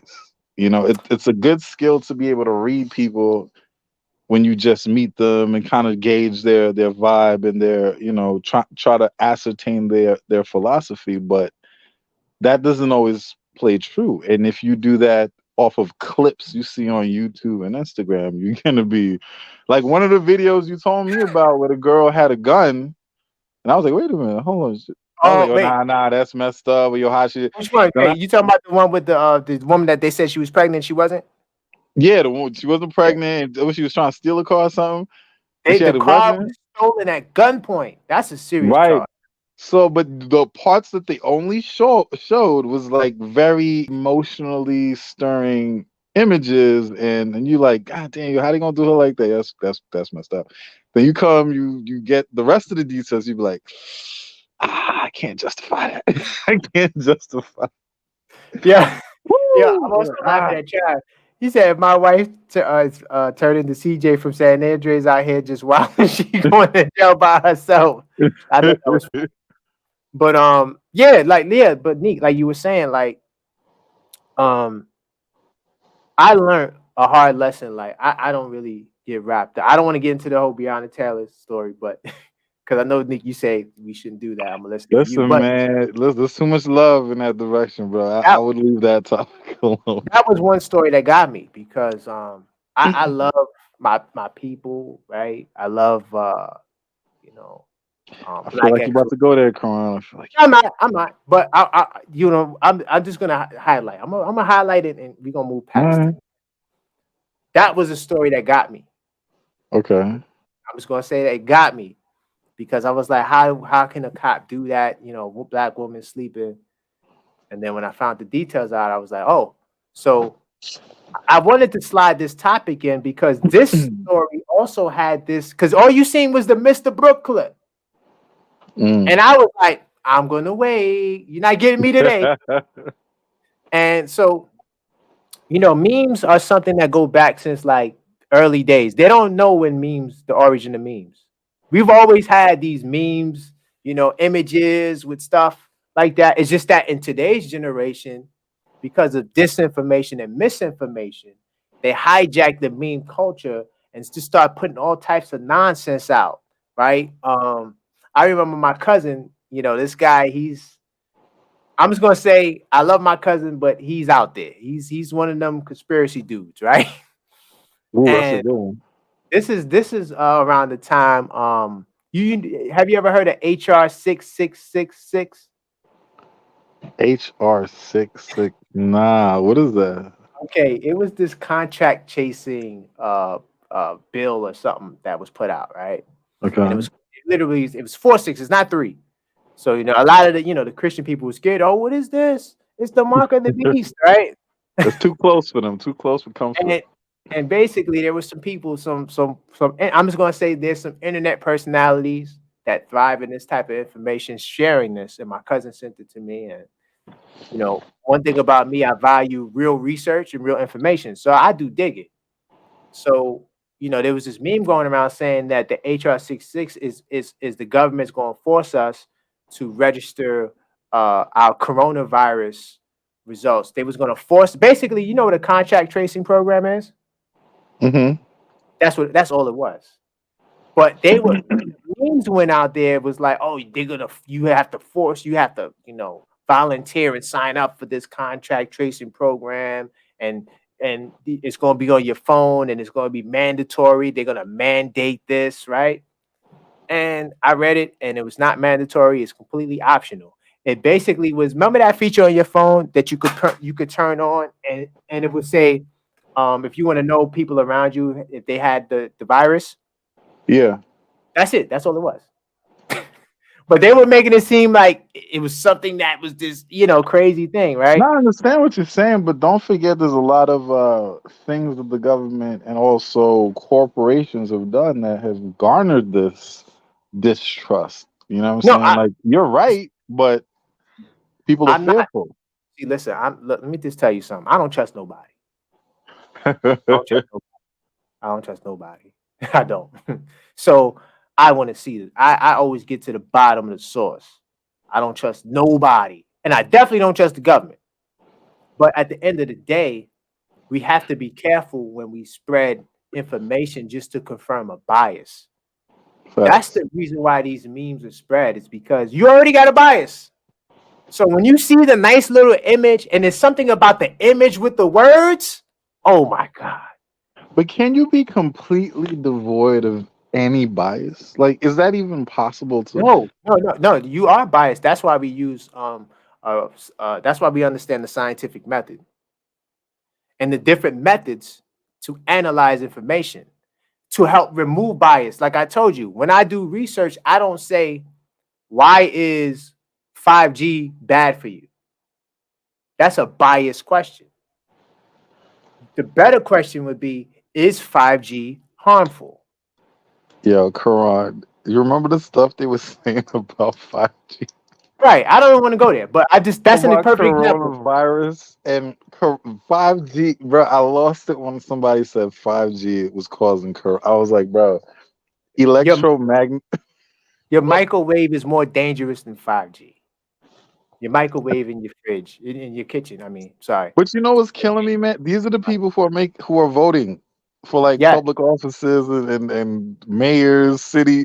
These are the people who. Now you want to turn this into a political show? Oh, God. I'm sorry. Okay, let's go back to the. No, but I will say no. But it came out. The government released some documents about how the Russians, they had a campaign, a misinformation campaign, to try to sway the election with Trump and Hillary. It was a big thing with that. The government said that the Russians had some like Facebook ads, and they was putting. Oh yeah, they was pumping, but that's been going on for years, man. Yes. This China too, Iran, like they've been doing that for years. It's crazy. It's something about those words and that picture that gets you, because it's been with us since the dawn of time. Like, they can't tell you the origins of memes. If you look it up, they're gonna say something about Greece. Memes been around long before. As long as people can like draw and imagery and have symbols, things that represent something, that's all a meme is. That's all a meme is. But now in today's generation, you have people with certain initiatives, okay, and they create these memes and they put it out there. And it's like the people, they go, they confirm their biases. Oh, look at this. And they put it on social media. And now, we have a whole uproar. And then the information comes out and it's like, oh. And you still got people that's going to say, but no, look at that. Oh, my God. Uh-oh, Trav says we need a conspiracy episode. Trav, I don't think you really want me to get banned, man? They going to cancel me before I even get anywhere. Are you sure? What do you think about those pyramids, Koron? What do you think about those pyramids and the particular degrees as they're led across the globe? Listen, Koron is a pseudo killer. Koron is a pseudo killer, a bona fide. No, but I tell you, Trav, I got something better for you. We will do a series of shows, called dedicated. Why the Alternative, where we're going to be talking about this alternative information. We will be going after certain data and information that's being presented to the people as if it's factual, and it's not. We will do that. I'm not sure about conspiracy theories, man, because that's just listen, all of that ties in because like Dave Chappelle said it the best, man. We're in the age of spin. The truth is under attack. You don't know what you're looking at. Like, you don't know left from right, up from down. It's literally the twilight. I think me and Sherry were talking about it. We living in the twilight zone, bro. It's insanity. You don't even know how to address people nowadays. You don't even know how to address people, human beings nowadays, man. Yo, you know what, Nick? You're right, man. The more I study and the more I feel like I'm different from people because talk, Koron. Not to toot my own horn like I'm something special. It's just that I read a lot and I read a lot of the right stuff. I focus on science. I'm not really into. I used to be a history buff, but I'm more into science. And I of course, because I'm the relationship guy, I read a lot of stuff on relationships. But okay, that's here go a question for you. Yes, sir. The the landscape of relationships have changed dramatically, right? Where you can be anything nowadays. How do you even, as a relationship guy, because the core element is still human, but as a relationship guy, trying to navigate you almost need calculus. I'm sorry, you need Cal 3 to solve these kinds of problems. How do you even take on the task? Like if somebody from a particular community approaches you, like, trying to get your advice on how to navigate a particular type of relationship, how do you even approach that these days? I'm gonna answer your question. I'm gonna answer Trav's question. I'll answer your question first. Um, the main thing, like I told you I think we spoke about this on the phone. I am not the monogamy church guy, so I don't believe that everyone has to be monogamous. I do think that the majority of people will wind up being in a monogamous relationship at some point in a serious monogamous relationship at some point in their life. But I think that some people need to take their time to get there. So they'll go through these alternative situationships to see what works for them. And my goal is I want to help people live in their truth. That's it. You need to ask yourself a serious question.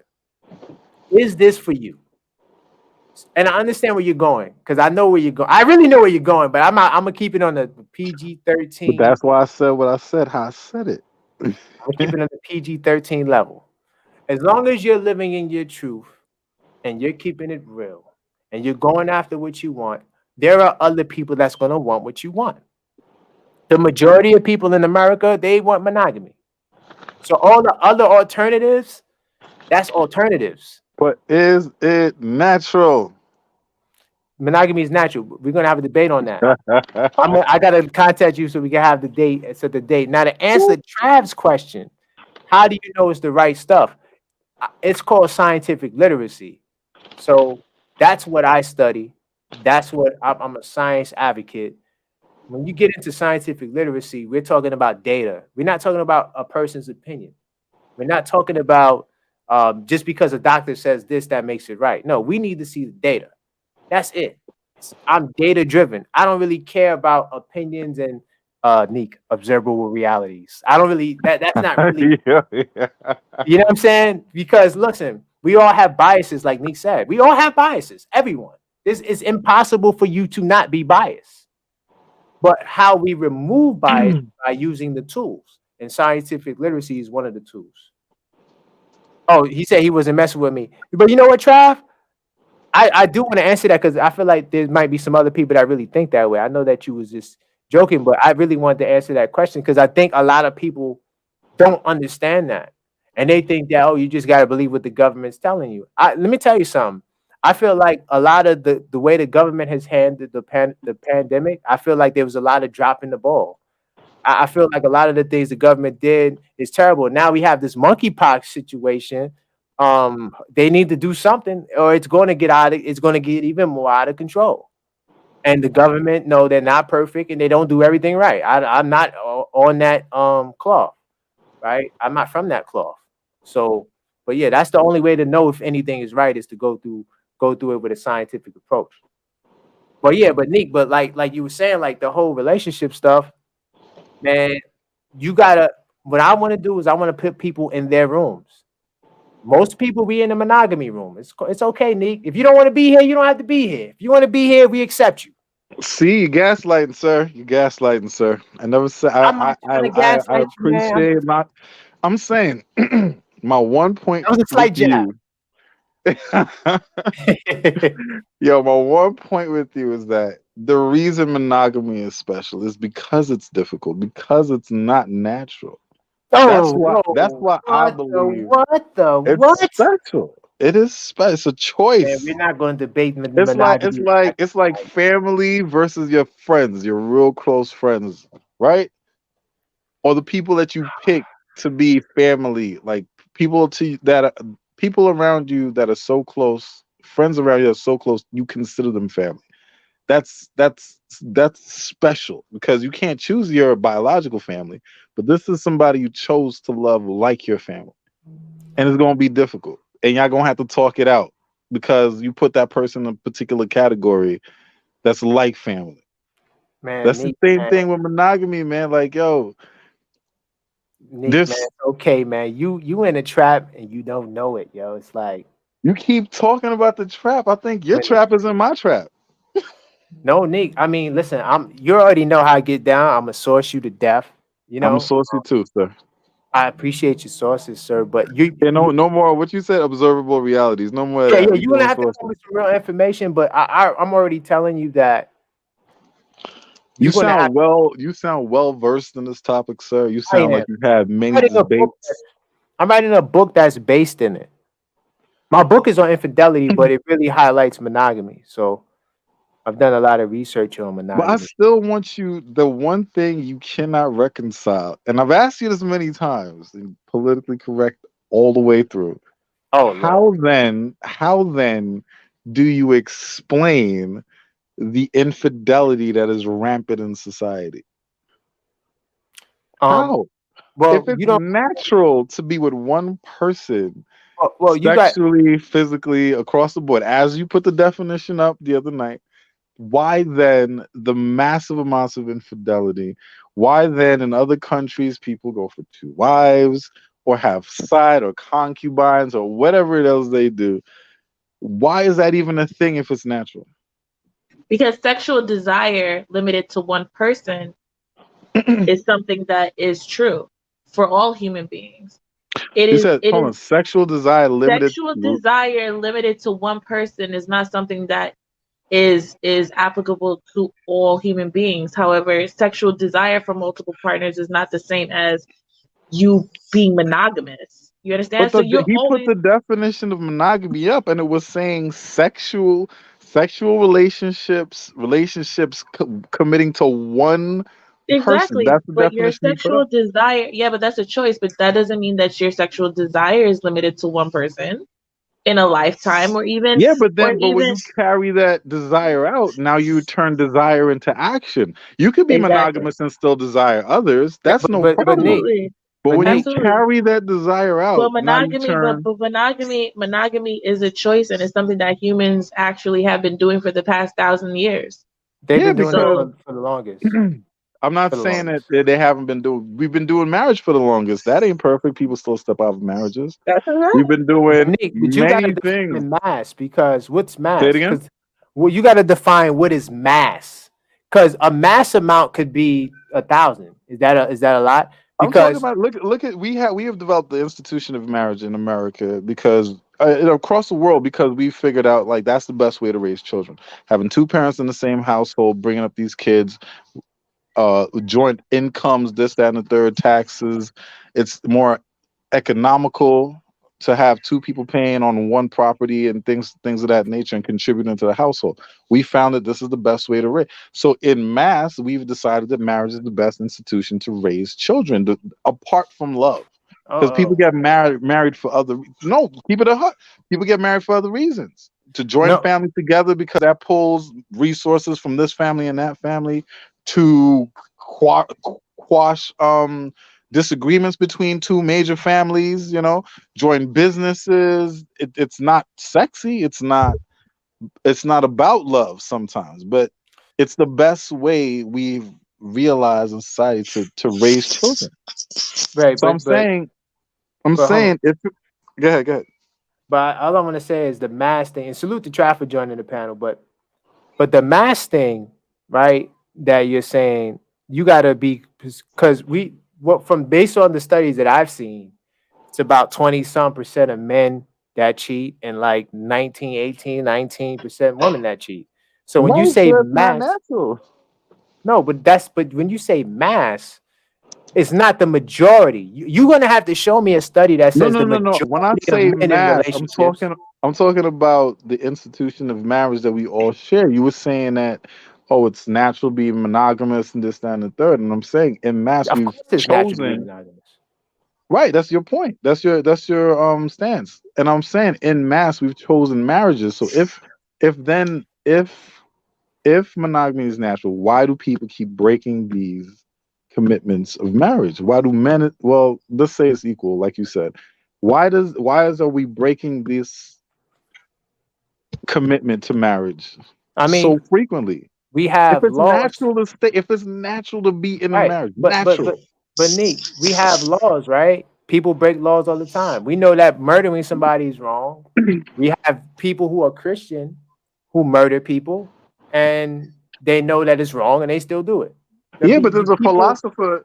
There's a philosopher who states that innately human beings have a natural desire for destruction. And you can't tell me if you look out in the world today, you can't see that play out. You cannot possibly tell me if you look around the world and see what we're doing to the one planet we have. I don't believe that most people want destruction. I think most people get up and do what they got to do. It's the few that's doing the chaos. It's always the few that messes up for the many. Okay, so then how do you then support that perspective when you talk about cyberbullying, where you have things like, I'm not even gonna say that, but Beyonce, coming for certain people, and then Nicki Minaj. Hey, wait, we don't want no smoke with the queen. What's the beehives? I want zero. What's the Barbie dolls? We don't want no beef with them. We don't got enough people. Understand what I'm saying? No, I hear you. It's just that I think that you're in a trap. You're in a trap, and you're in a trap, and you don't know you're in the trap. Well, explain it to me, Koron. Explain. I can't. That's why we gotta have the debate so I could enlighten you, sir. That's another show. Got you. We're gonna do that debate. But salute to Trav. What's up, Trav? Not much, man. Listen to the Nick want to be a whoremonger. Yo, I don't know what I've said. I have said something to Trav that this man has yet to let go of me. Neek, I don't know what I did to this man. You know that's what you want. It's nothing but love, sir. You're not gonna mess with you, Nick. You're not gonna mess with you, I appreciate it. I take it all. I take all the jabs of love, sir. I take all the jabs of love. So, Trav, what do you? You've been definitely dropping some heavy information in the chats. Where are you with the memes? Where are you with any part of the topic you wanna touch on? Where I don't know if you noticed, but as soon as we started talking about relationship, Trap popped in like, "Yo, this is me." Yeah, Trav is crazy. Man, Trav has a strong position, man, and he does a good job of expressing how he feels. Because it's in line with yours, Koron. No, we don't agree on everything, man. You didn't see what? Don't make me play the clip, yo. I'll play the clip right now. You want me to play the clip? I'll play the clip right now. I'll play the clip right now. We don't agree on everything. Hold on, let me see if I got it. Do I got? I don't got it. I don't got the clip. But wait, do I got it? Hold on, I think this is it. Hold on. So what are you trying to say, sir? Get on the panel, man. But if somebody's willing to wait till marriage, I'm pretty sure it's less likely you'll get BS than you would just casually having sex. I agree with Maria. That sounds like it's utopia. Sexual compatibility is key. Wait, and that's why everything messed up now. These are scenes from the previous episode in the Mature Topics podcast. Subscribe and watch it now on the Koron Pierre YouTube channel. Hit that bell icon so you get all your notifications. And like the video so more people can see the video. Yeah, so we don't always agree, man.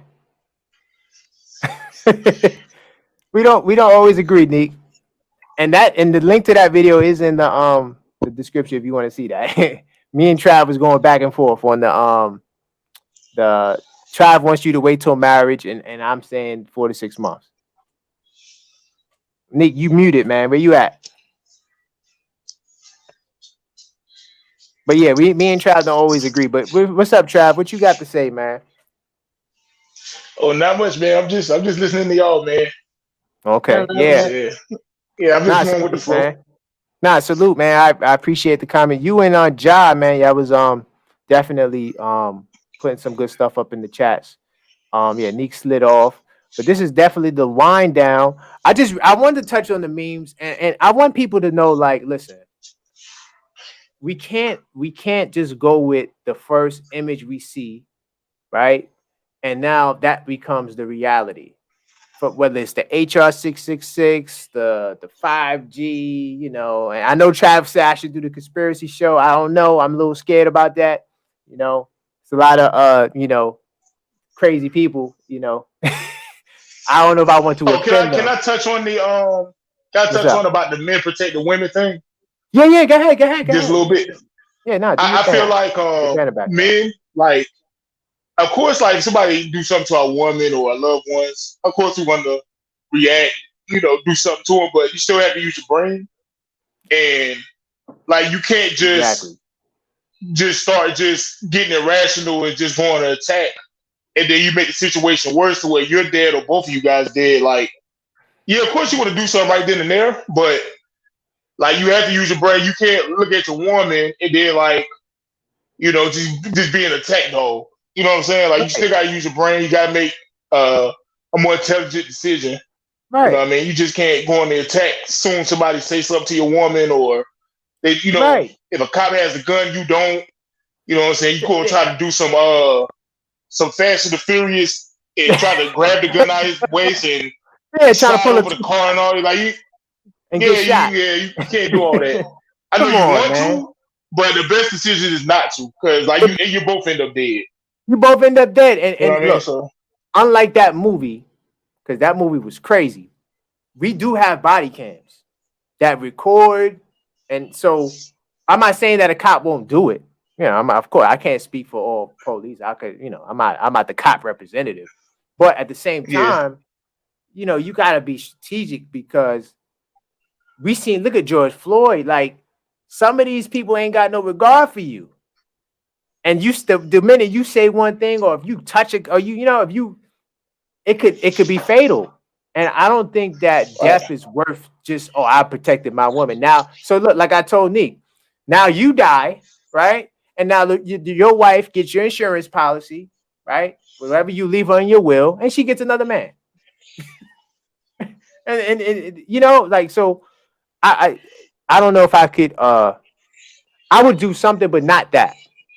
Like, I don't think that's the right response. Yeah, I came across a video one time. It was like an older black lady. I can't remember her name, but she was talking about how like a lot of our women put our lives, her man's life in danger. And she was saying was like, how like a lot of women dress like really revealing. Now she's not saying it's okay for a man to do something to her, but she just saying like a lot of women dress like ultra revealing or whatever when they're out with their man. And then if a man does say something to them, they expect the man to go fight them or do whatever. It is like, you dress like that, but then I got to go, quote unquote, defend your honor, where you could just put some clothes on. Now, she's not saying the dude's right to do that to her, but what can come with you, dressing real revealing. And then I got to put my life on the line because you don't want to put clothes on. You know what I mean? You know what? So what you think about that? Let me tell you something, Trav. Now, Launch, you there, Launch? Yeah. You remember what happened in AC? Where what? I was posing for you was posing for the picture, and the white guy came by. Oh yeah. And explain what happened in that story. They took one look at you and then apologized. No, but what did the white guy? What did you want me to explain the story? Because you did not explain the story. Yeah, explain the story. So, Launch, me and Launch, we used to go out a lot, and pre-pandemic, and we was outside. And so we was in Atlantic City, and, Launch, I'm not saying Launch wears super revealing clothes, but, Launch, she was outside, we was outside, Launch was looking nice, right? So I'm taking a picture of Launch Pro against the wall. She's posing for the picture. This guy, white guy's gawking at her. Oh yeah, mommy, da da da da. So I see the white guy doing this. So I say to the white guy, yo, I can't remember what I said to him, but I said some things to him. And he saw my temperature. He saw how I wasn't happy with what he was saying. He was like, oh my God, I'm sorry, and apologized, right? So when you in that scenario, Trav, sometimes it's hard to not say something, Yeah, but that's what you were saying though. Like, that's what you were saying. Like, you see how as a man, you could like not say nothing. It was that's what she was saying. Like, Trav, the way this guy was. Listen, no.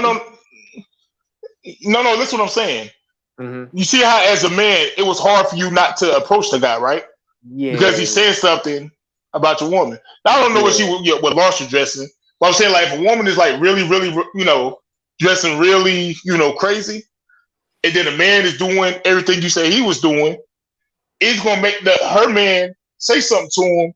Where it's like, if you didn't dress like that, 9 times out of 10, this would have never happened. That's what you were saying.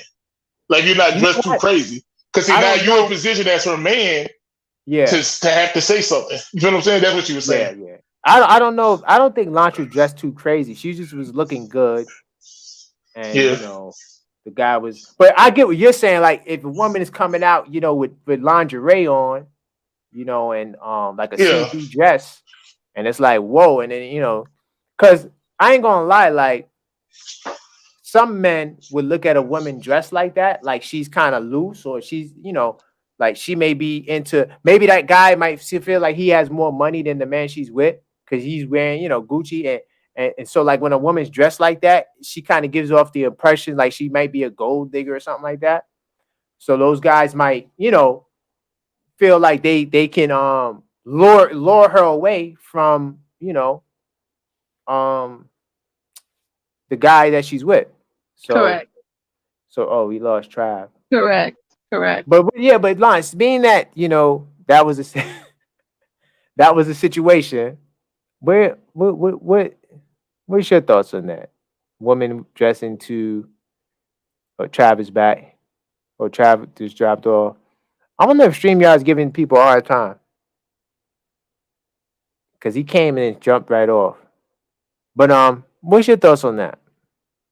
What's my thoughts on what exactly? Women dressing provocatively and that inducing and then conflict. And now a man comes and he's, you know, disrespectful, and he's like, you know, disrespecting your man or just being disrespectful in his approach to you.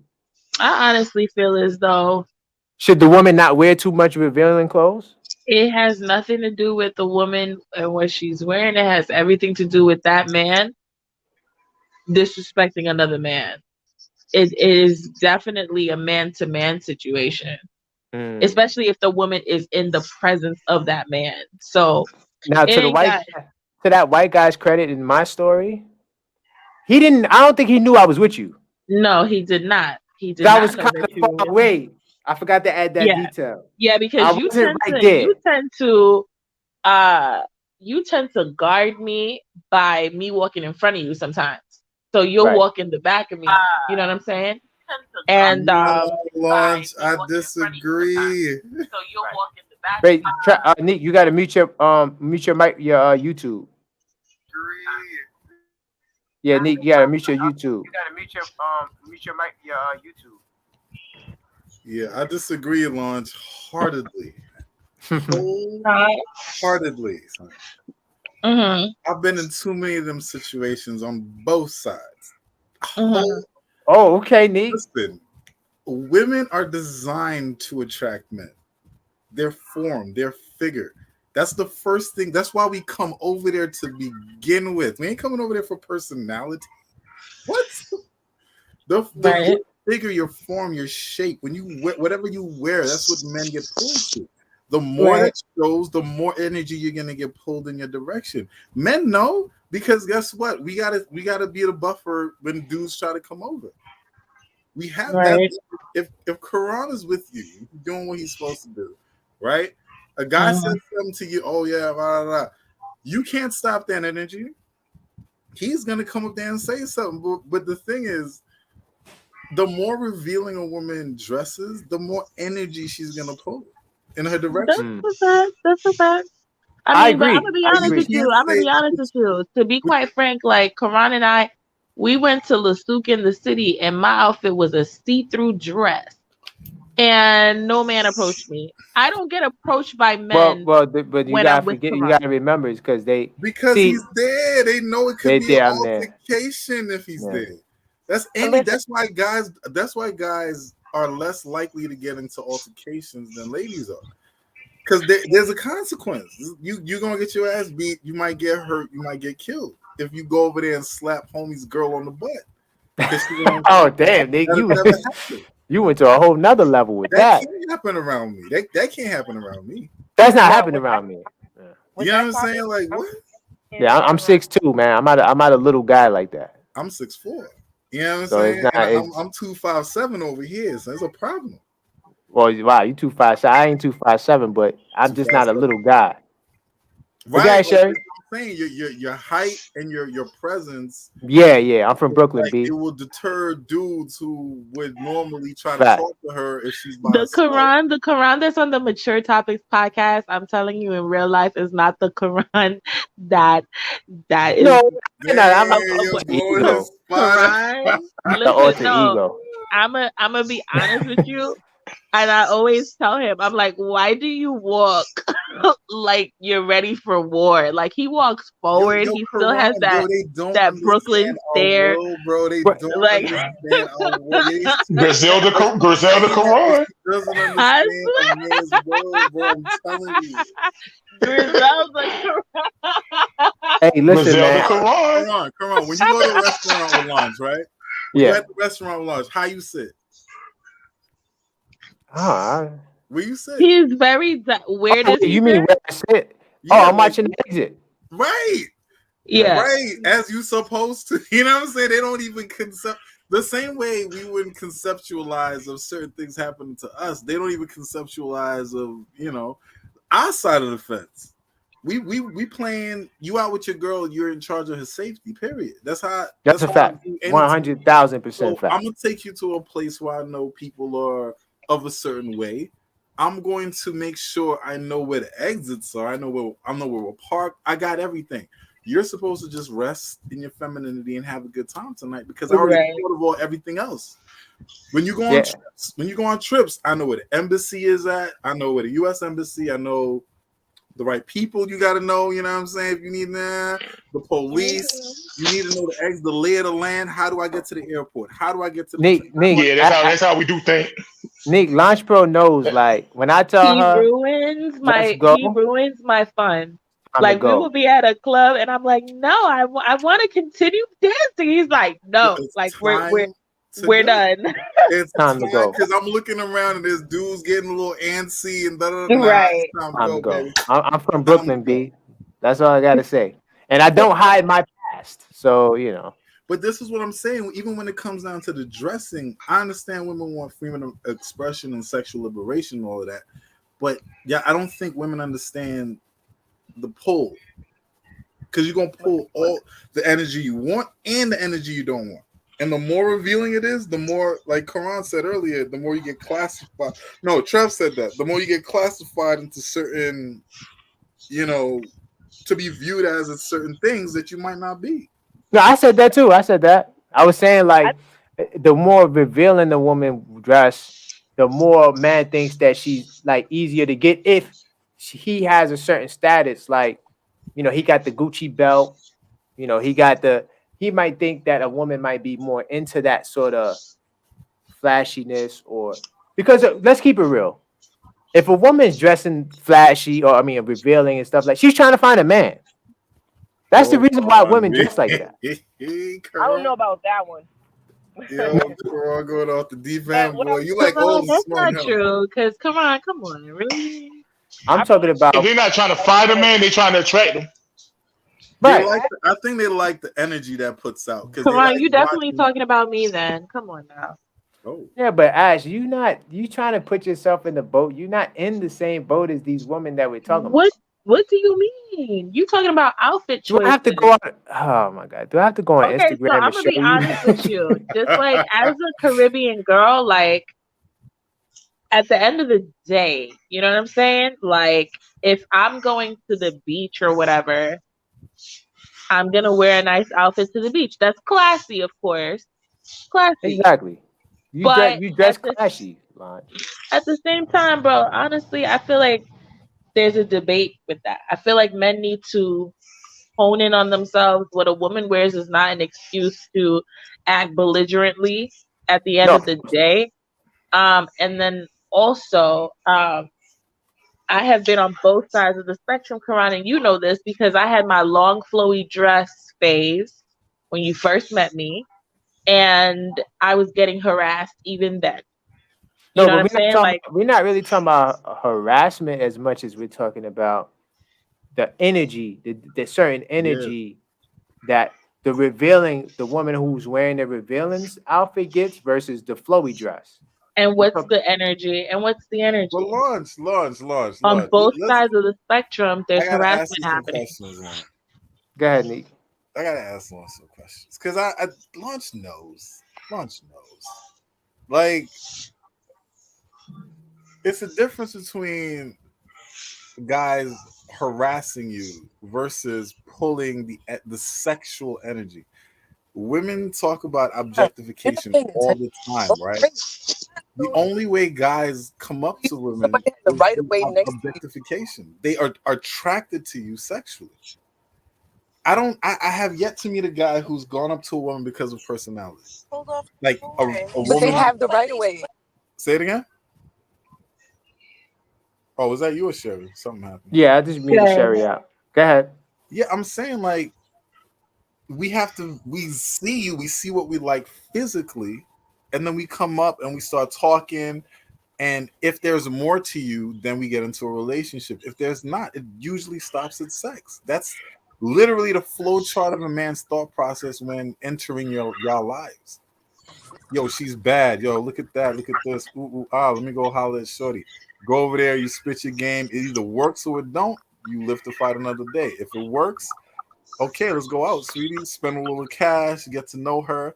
Does she have personality? Is there more to her? Is there? Nick, spend a little cash. Get the. Nah. I thought you said 3 to 4. You said 3 to 4, man. You told me 3 to 4, sir.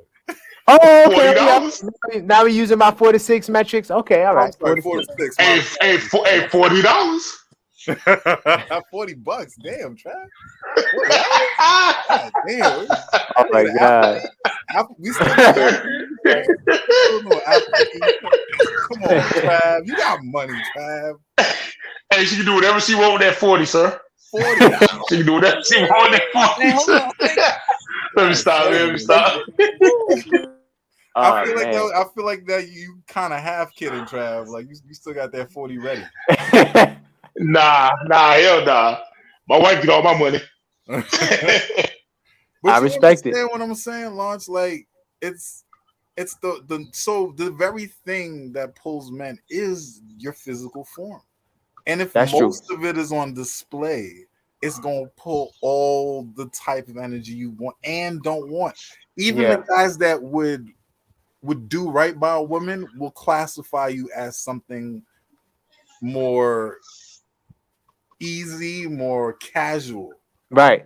And that right guy might even be turned off. And it's the same thing for men. Like if you see a dude in a sweatsuit every time you see him versus a dude in a suit. Even I know some big drug dealers, man. Some wear suits, some don't. You James St. Patrick's. The James St. Patrick's.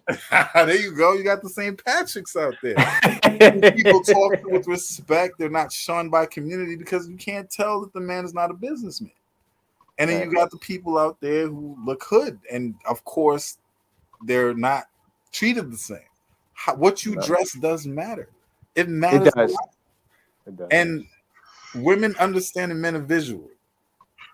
So then you can't say that it doesn't matter. It shouldn't matter what you wear. It does. It's never gonna, because if it did change, y'all wouldn't like to change because then you wouldn't be able to physically attract a man. You wouldn't be able to, if you mess up, right? You piss Koron off. You can't throw on lingerie because if that's the case, then if Koron changed that about himself as a man where he's not visually attracted, lingerie wouldn't matter to him. You wouldn't be able to, seduce him into like forgiving you. That's a wrap. When me and Nick agree, that's usually right. That's a problem. You know what? I was wrong, Lawrence. You're right. Wear whatever you want, Lawrence. Damn. When me and Nick agree, that's whoa. Put it out there, huh? But no, I agree with that.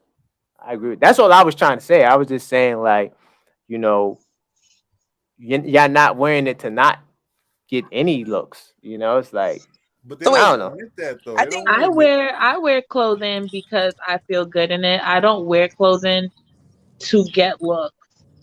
So, okay, let's not personalize it. I'm just saying. I'm speaking in general. But go ahead, Sherry. Real quick too, like the best way I ever understood this, and I think it's funny, satire at the same time, is Dave Chappelle's joke on the him dressing up police. as a police officer, and then talking about, if he's wearing a police officer uniform and people come up to him like, yo, there's a crime. He's like, I'm not really a cop. Versus, a girl wearing like really, really, really revealing clothing, and what that normally would mean. And then she's saying, or other people not believing that, that's the kind of energy she's giving off. Yeah. So like, even me, like, I think really, really revealing clothing is a little crazy. I'm not gonna judge it, but I do judge it at times. I was in the nail salon the other day, and this girl came in, and she had on like a tube top with no bra underneath, with nipple piercings. You could see her nipples and the nipple piercings, and she had coochie cutter shorts on, and like you could see the black of her behind. Oh wow! It was hot outside, man. Do you dress like that? Do you dress like that? No. But it's like, so there you go. We're not talking about you. Okay. Hey, look, man, it was hot outside, man. There's no protecting that girl. There's like, what are you protecting? She's not even protecting herself. Take it serious? She's not even protecting her own nipples. But you know what, like I find it like gross. Like if the woman's wearing the super short shorts and her cheeks is like exposed and she's sitting down and all these, it's like that's nasty to me. Man, I'm like, damn, you sitting on some shit. Yeah, like but that you type really of think, attention. come on, man, come on. You really think dudes is looking? No, dudes ain't looking like that. But that's what looking like, yo. That's how I'm like. I agree with you.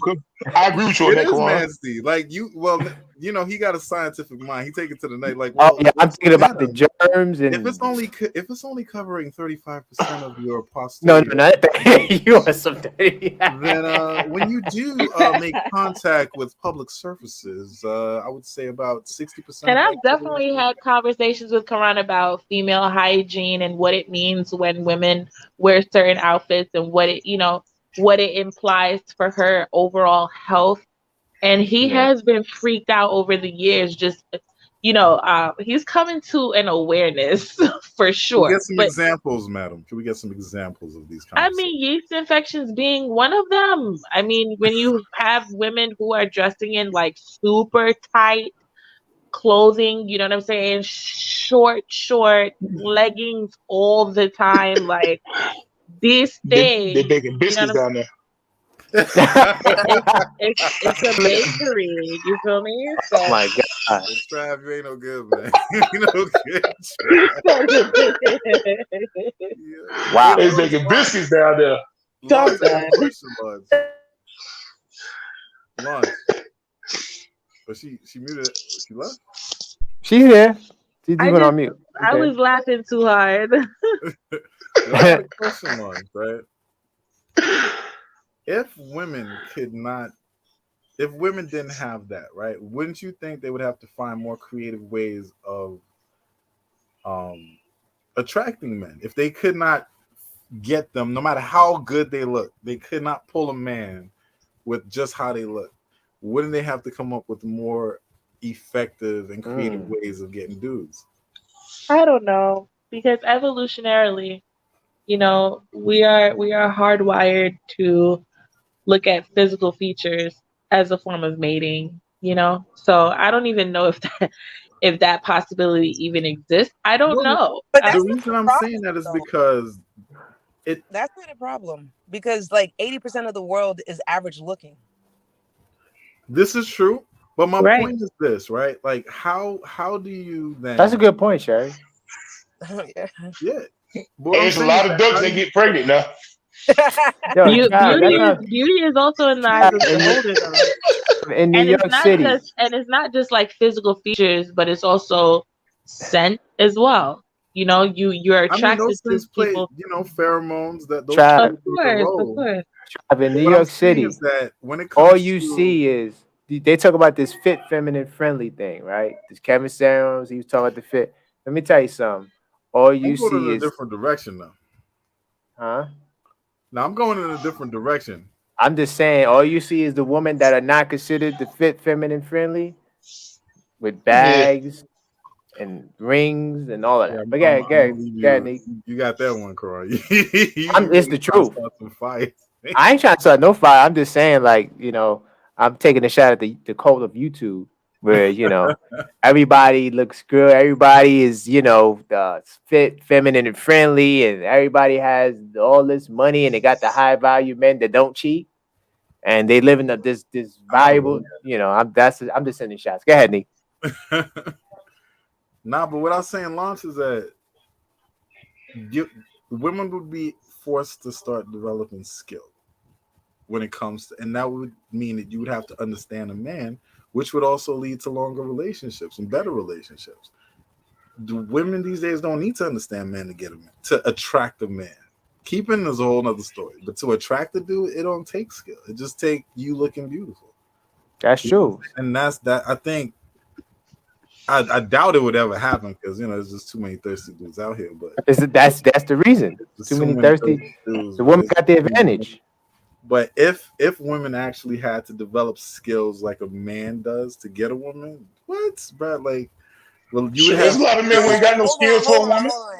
I feel like that's flawed because there's a lot of women who actually do have those skills, but then they come across men who don't appreciate or know how to. So it's the same on both ends. Yeah, because there's a lot of men who don't have no skills that be getting women too. That's a fact. Say it again. There's a lot of men who don't have skills that be getting women. They be getting women.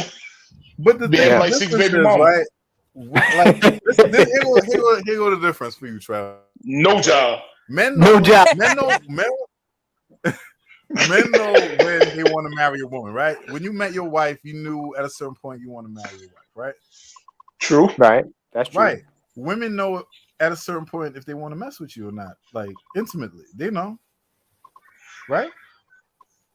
Yeah. Hello? So that's point. It is asymmetrical, man. That is not the same. It's not equally balanced. To get a woman, you have to learn women in general, and then the specific woman you're dealing with. Women just that's not true though. Okay, explain. There's a lot of men who don't have no skills that got like 5 baby mamas, bro. That's true. Okay, working 20 hours a week. Picking from? Are we picking low hanging fruit? It'd be a lot of quote unquote. I guess you say high value women. High value women, I guess they get the low life guys.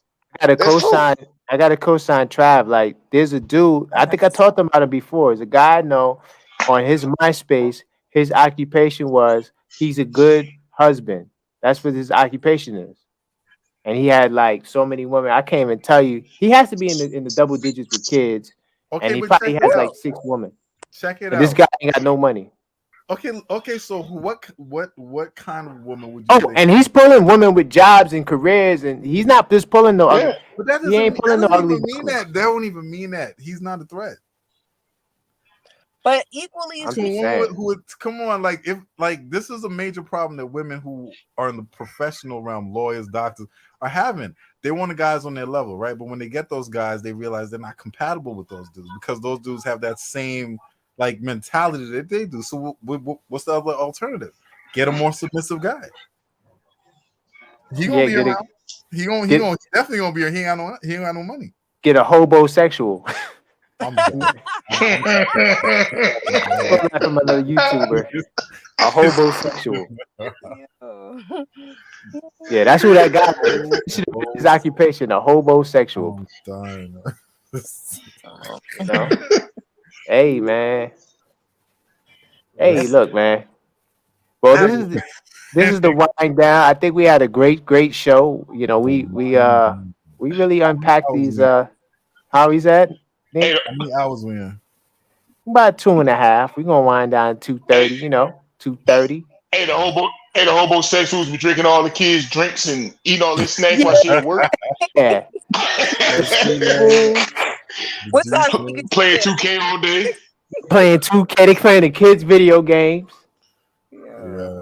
He on the couch all day. He got his friends coming over. I think it's run all the gas out the car.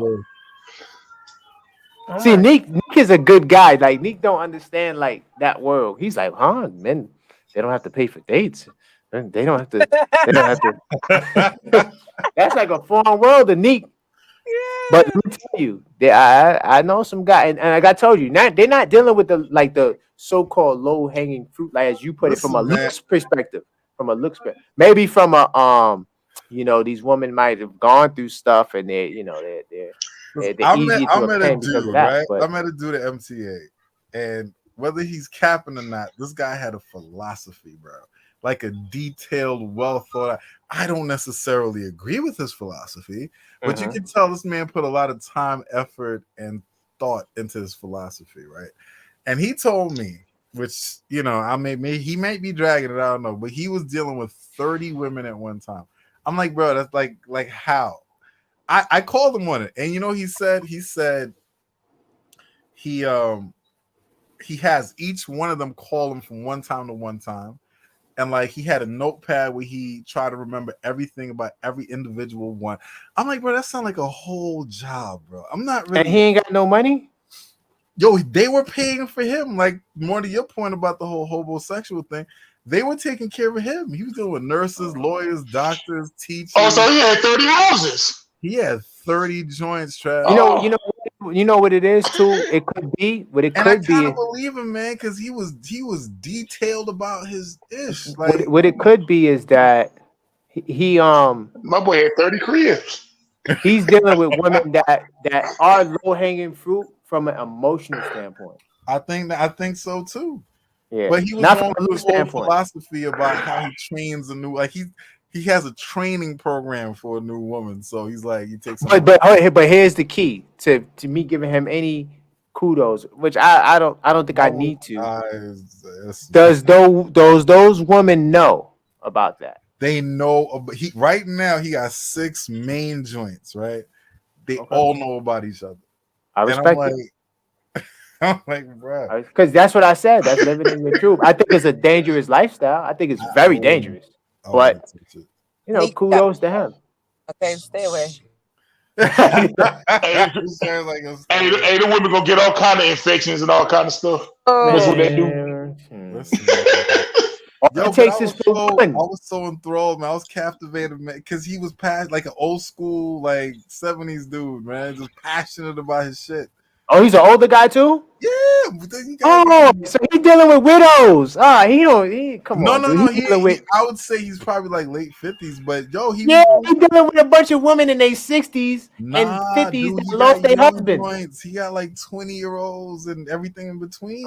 He paying. He ain't getting no young woman like that. Well, he making $300,000 a year, so okay. So all right. Yeah, so that tells me a bigger story. He breaking some of them off. He's doing something, but I was like, that sounds like a lot of work, man. I was like, the woman on the panel, the woman on the panel ain't going for that. They ain't going for that. The woman on the panel ain't going for that. Nah, man. Yo, because even when I asked him about up now, Launch will hem you up. Man, Launch ain't gotta hem me. Launch knows that I'm not into that. Like, I'm. Launch knows, bro. Launch is not playing with Koron. What? Man, yo, you gonna say this schedule?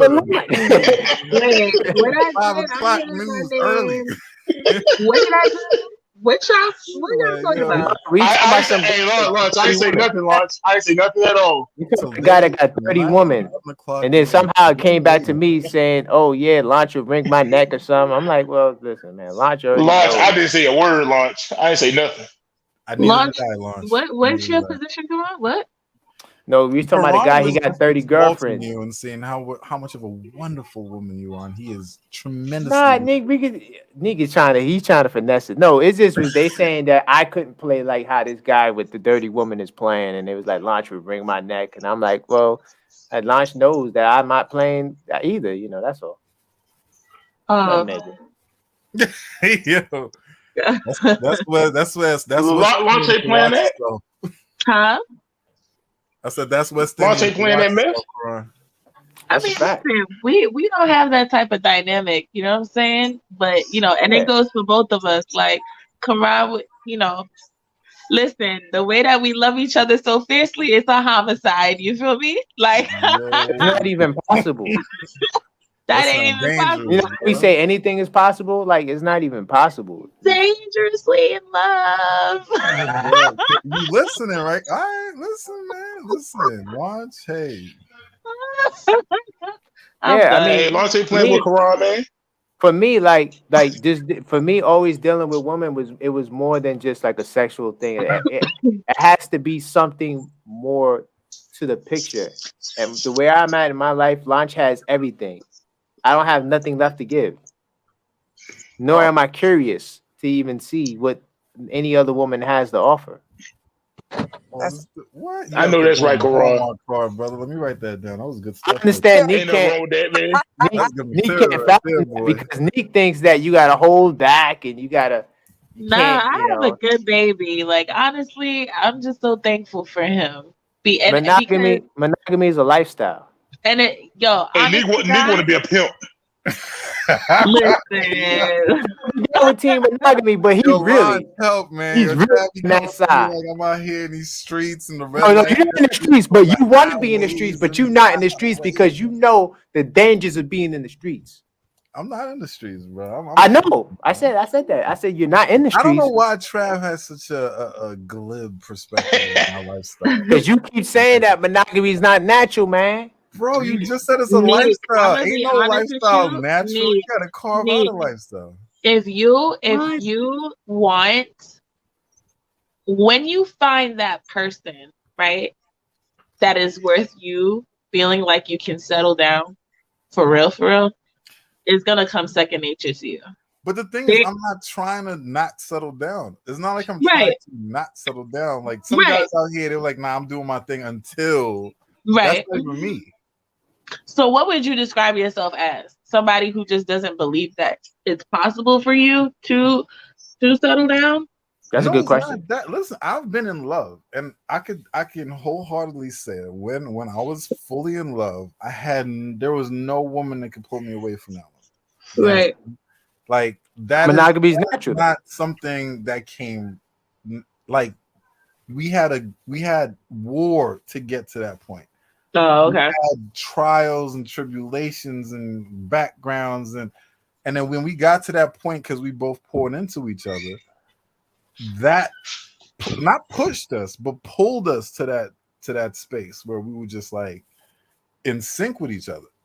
Mm-hmm. What I'm saying is that I'm not saying like something natural just grows effortlessly. That wasn't effortless. That's a nice picture of us, by the way. That's the baby shower page. I just realized that. Yeah, that's a you're a mess. Neek was definitely making a point, babe. I'm sorry, I just noticed that. Yeah, you tried throwing a little, So I do want to do final words, man. This is a great show, but we gotta, salute to the people that still watching. What I'm saying, though, right? Yeah, I understand what you're talking about. Right, I totally get it. But that's what I mean. I'm not saying it's not a good thing. I think monogamy is a good thing. I'm just you saying just don't think it's natural because it would grow effortlessly. Any woman you meet, you would effortlessly be monogamous with her. Not every woman, no. I mean, but he's saying it's natural. It's natural. No, because the propensity. No, because you also have the propensity to sleep around too. Like people engage, people interact. Monogamy is something that you kind of like. You fall into, and sometimes also it's your choice. Like it's a deliberate choice of preference that you have. But baby, 90% of the population of people will be in a serious monogamous relationship at some point in their life. Right. That's fine. I'm not denying those stats. That's stats. Right? I'm not denying those stats, but that because it happens a lot doesn't mean it's natural. Because it happens a lot doesn't mean it's natural. I have a question. Oh my God! I can't wait for this debate. So hold on. No, is murder natural? Is murder natural? Yeah, is that natural? No. And it happens a lot. Murder is natural. Murder is natural. Murder is natural. Oh yeah. Oh, Launch is here. So, baby, is monogamy natural? Because Meek always asks me. Juan said murder is natural. It's natural to murder somebody. Of course. I mean, of course. We all in trouble. Wait, hold up. Wait, me. Yeah, we're in trouble. So my whole thing is this: we're all a part of the animal. Hey, baby. Don't give an explanation of natural, please. Don't. I'm not even saying all of that. No, but what I'm saying is no.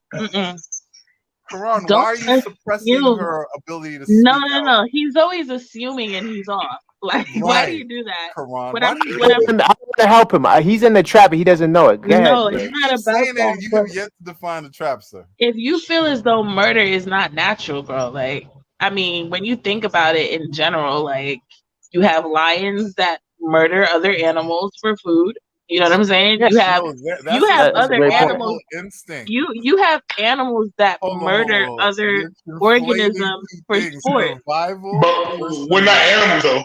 For sport, and we are animals. Yes, we are animals. Trav, are you gonna go ahead? Oh my God, we was gonna have a show. We agreed. Animals that are killing for food.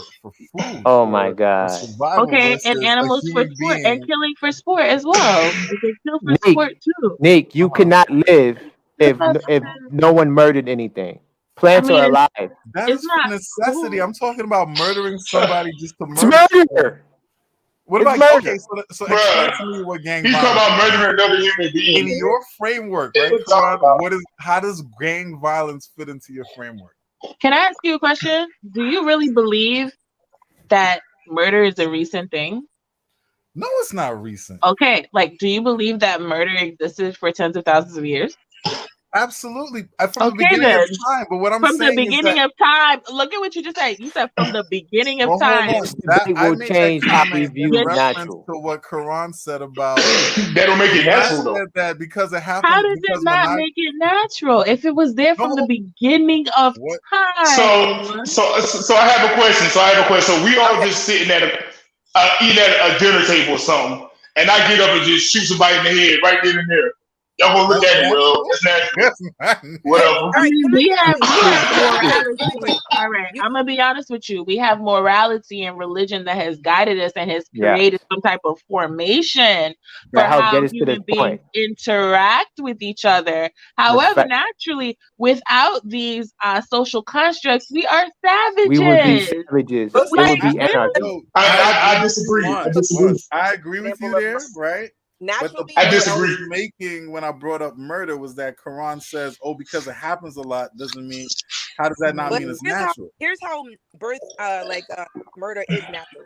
When a woman becomes pregnant, murder is actually what's happening, right? Oh, damn, Sherry, that's dope. I don't even know. I can't. No, Sherry, listen to Sherry. Let her make her point. Get it out.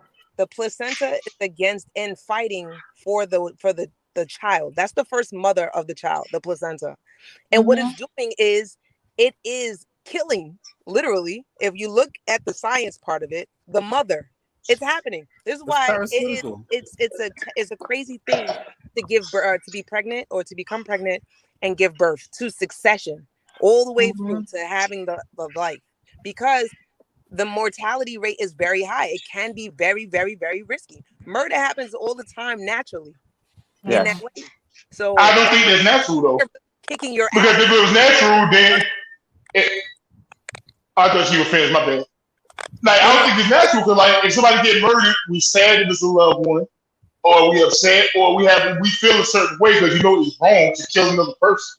You know it's not natural to kill somebody. The only reason why it's not natural is that they're doing. The only reason why we have a moral code of good and bad is because of social construct, bro. Like to be quite frank, it is the only reason why.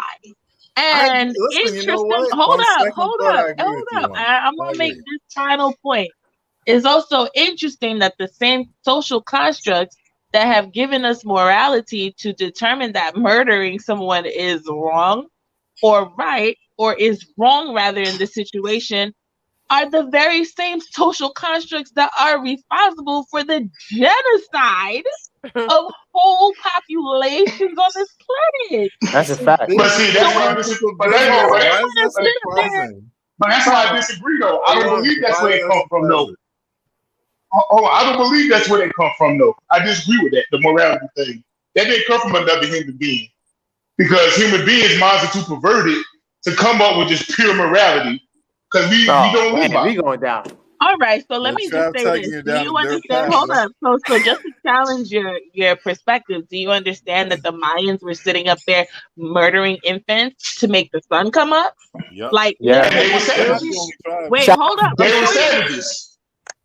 Now you're calling them savages. I don't know if you can call You're calling them savages. Hold up, wait, slow down. You calling them savages. Hold up. You calling them savages, right? You call okay. Yeah, let's go. Okay, cool. But you're not gonna define Christianity, the Crusades, Wait, hold up. I'm not done. I'm not done. Order in the court. Order in the court. Order in the court. I really have order in the court. You're gonna look at Native Americans, but in that Bible, in the Christian Bible, they're gonna sit up there and tell you to eat the body of Jesus Christ and drink the blood of Jesus Christ. Right? That's not savagery. That's not savagery. There's no differentiation, bro. We don't got to go after the religion.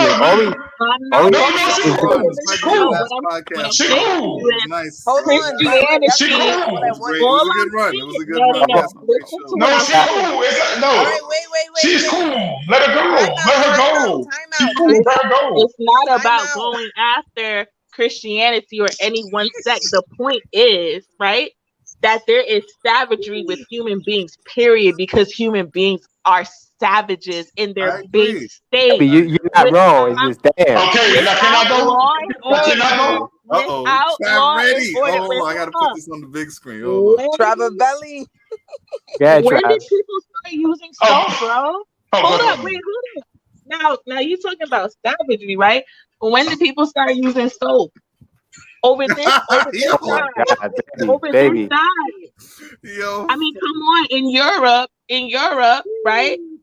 Where Christianity was prevailing, they were sitting up there throwing out feces and urine outside their window. And complaining that they were suffering from the Black Death. I mean, come on now. Baby. Okay. Listen, Trav. She said a lot. No, I like it. Let's go. This is my thing. No. To add on to what she said. Now, I gotta get back to the Christianity thing. Please let me get back to the Christianity thing. I just want to add on to what she's saying. My point, I was going to say, if we went to the year 4000 and they look back at us in the year 2000, they're going to say we are savages. The same way how you would look back at those people who said it, they're going to say, oh, they were savages because of what Don said about religion, certain religions. I don't want to repeat it. But they're going to look back at that and say, yo, those people were savages. They're going to say that we were even more savage. So exactly. So that's all relative. Genital mutilation still being practiced. Genital mutilation still being practiced in the name of religion, bro. And that's baby, let Trav go, and we gotta wrap up. Let Trav go. See, I hate when people say people do evil things in the name of religion, as if that's religion's fault.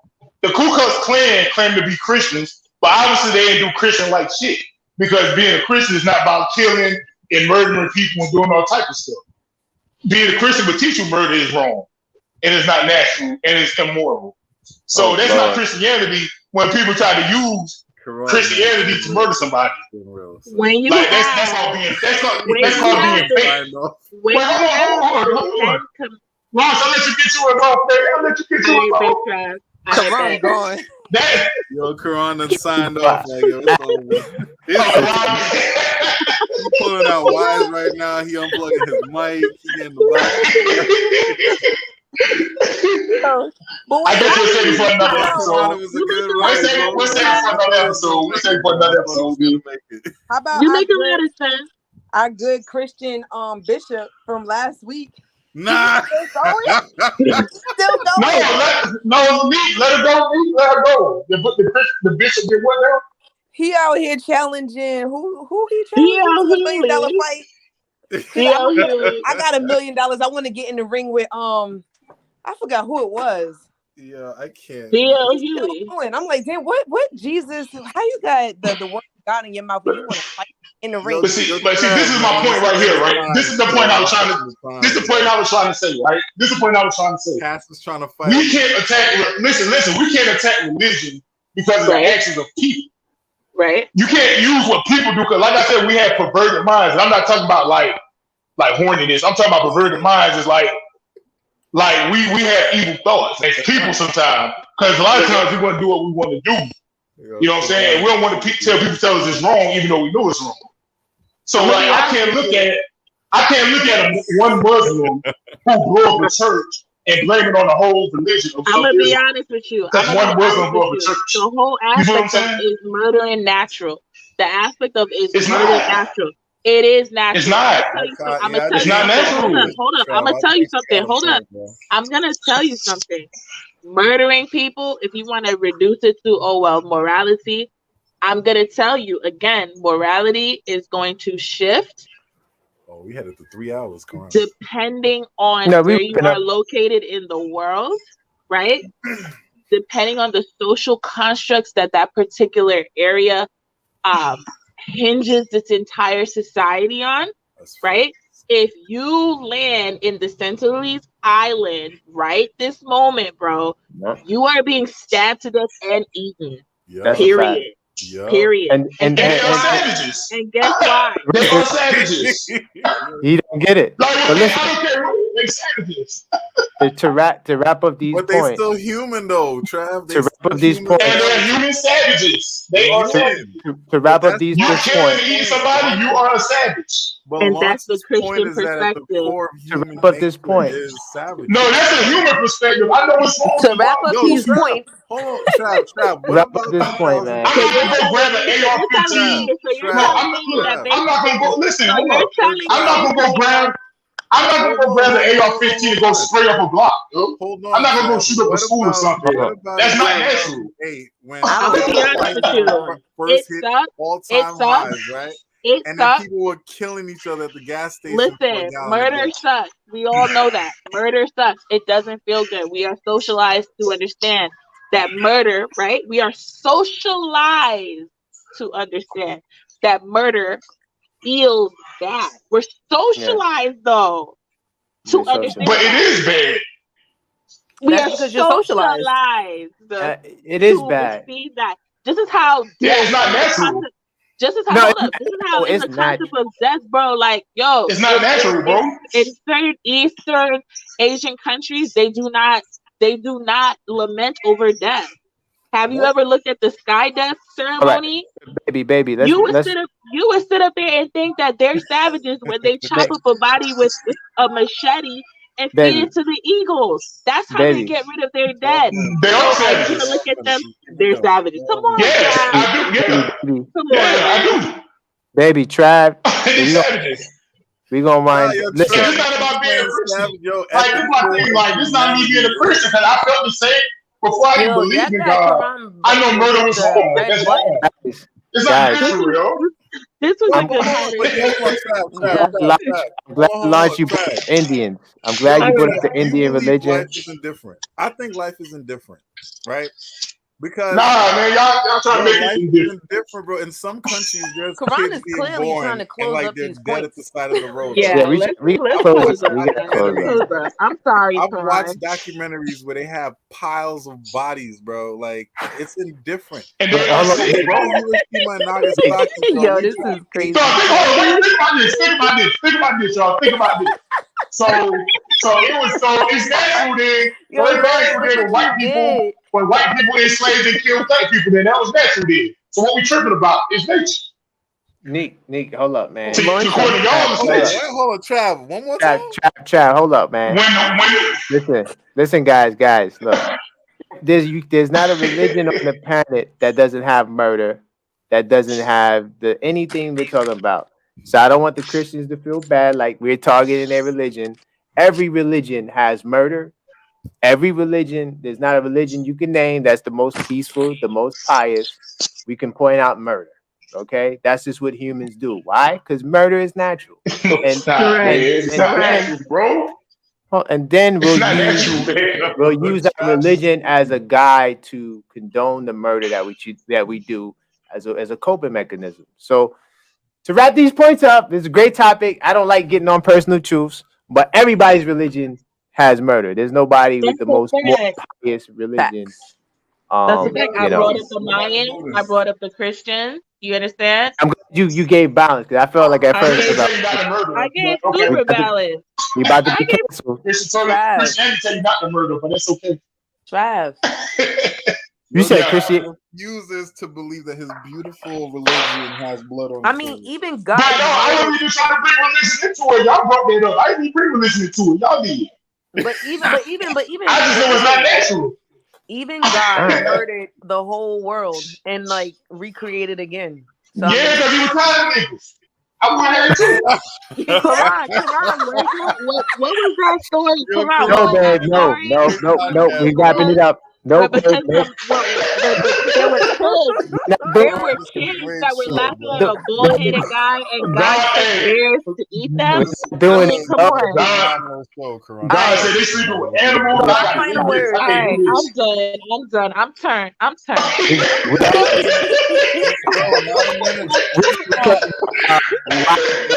Protect their women, and we jumping into some religion.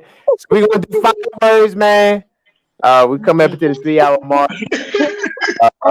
This has been a really interesting show.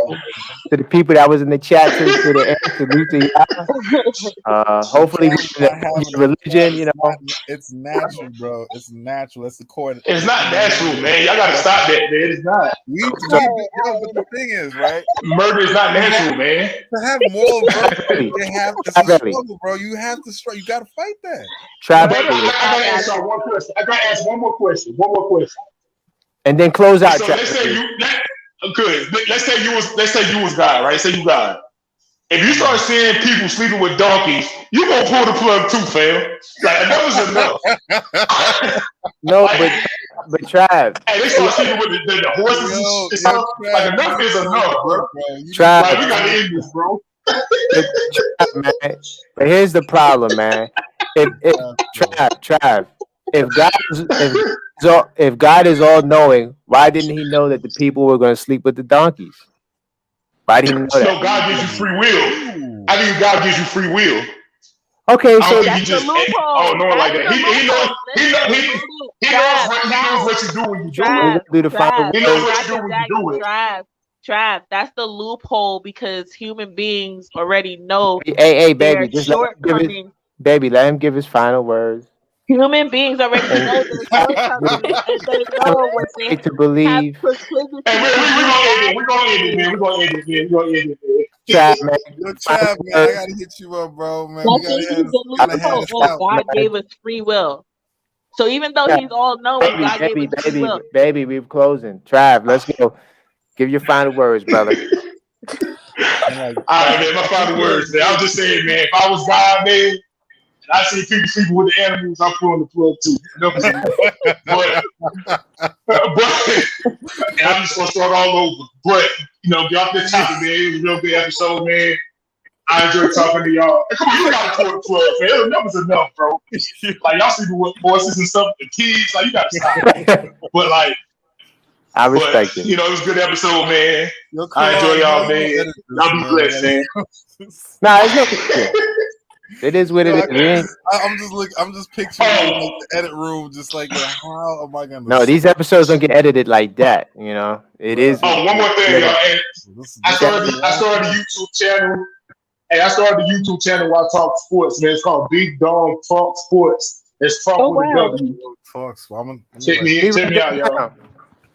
Definitely let us know what it is so we can support. Can I share it in the group? Yeah. What is it called? Okay. Put it in the group. Okay, I put it in the group. It's called Big Dog Talk Sports. Yeah, we might could collab because I'm gonna start a sports channel too. Yeah. Yeah. Yeah, it would be dope together. I didn't know that. We're gonna do betting and all of that stuff. That's gonna be dope. There's gonna be a lot of argument, a lot of things being slinged back and forth. Football season around the corner. Yeah. All right, so Sherry, let's go. What's your final words? It got crazy at the end. We talked about religions and stuff. Oh boy. My final words are back to that same point, really, where like I think more women, especially from our culture, should learn how to be protected or take some receive protection from men, and men relearning how to offer it to women, and taking the lead. That's really it. I feel like a lot of all of the stuff that we talked about could like be fixed with just that, some communication about it all too. So it's all good. Okay, I respect it. Yeah. So Neek, man, wow, man, you honestly, man, you was like the most calm one on the show today. Like you wasn't, you was yeah. I'm 10 levels under Trav, man. Trav is like, you Man. know, What's the final words, good brother? Man, listen, I'm still buzzing from what just took place. I never saw Launch get so excited before. I've never seen Launch come out. Yo, she wasn't even using the corporate voice anymore. She took it straight. Hey, Launch was fire, yo. I was like, yo, Trav in trouble. And Trav was like, nah, I'm not having it. Listen, I can do that with my bro Trav, okay? And like you said, let her get her bars off, man. So like, let her get her bars off. Of course. You know what I'm saying? Wow. But yeah, on the topic, I'm sad that we're at this place, to be honest. There's no trust in our community anymore. You know what I'm saying? Like, women feel the need to protect themselves to the point where they embody the energy of men, but they don't have the physical stature to participate in that energy. You know what I'm saying? And then men all the time are getting killed because they try to step in when ladies start altercations. And then I've been in a situation. Back and forth. Oh yeah, my man gonna be like, what your man got to do with this confrontation? You started it. So like, I see how negative those situations and how bad they turn out, man. It's always somebody getting hurt that doesn't need to be, and the person who instigated it walks off scot-free. But I don't know how you hold accountability these days anymore, because there's no truth. If you can't tell the truth, then how do you hold somebody accountable? If you can't be honest, how can you hold the mirror to anybody and say, hey, this needs to change? But I don't know, it's a good topic to have, and it's a good conversation to have, but it's in our experience, it's sad to see, man. Like, a lot of brothers didn't make it because of dealing with the wrong type of woman. But wow. It's a good point. That's real. That's very real. Launch Pro, wifey with the fire. It was a great show. I'm fortunate to have a dialogue with my people, man. Like, it was great. Definitely. On the first, huh? That was a dialogue. Listen, that was real dialogue. That was fire. Listen, it's called sparring. I seen a new side of you. I didn't even know you had this gear. Nah, man, like, it's all in fun, and it's sparring. You know what I mean?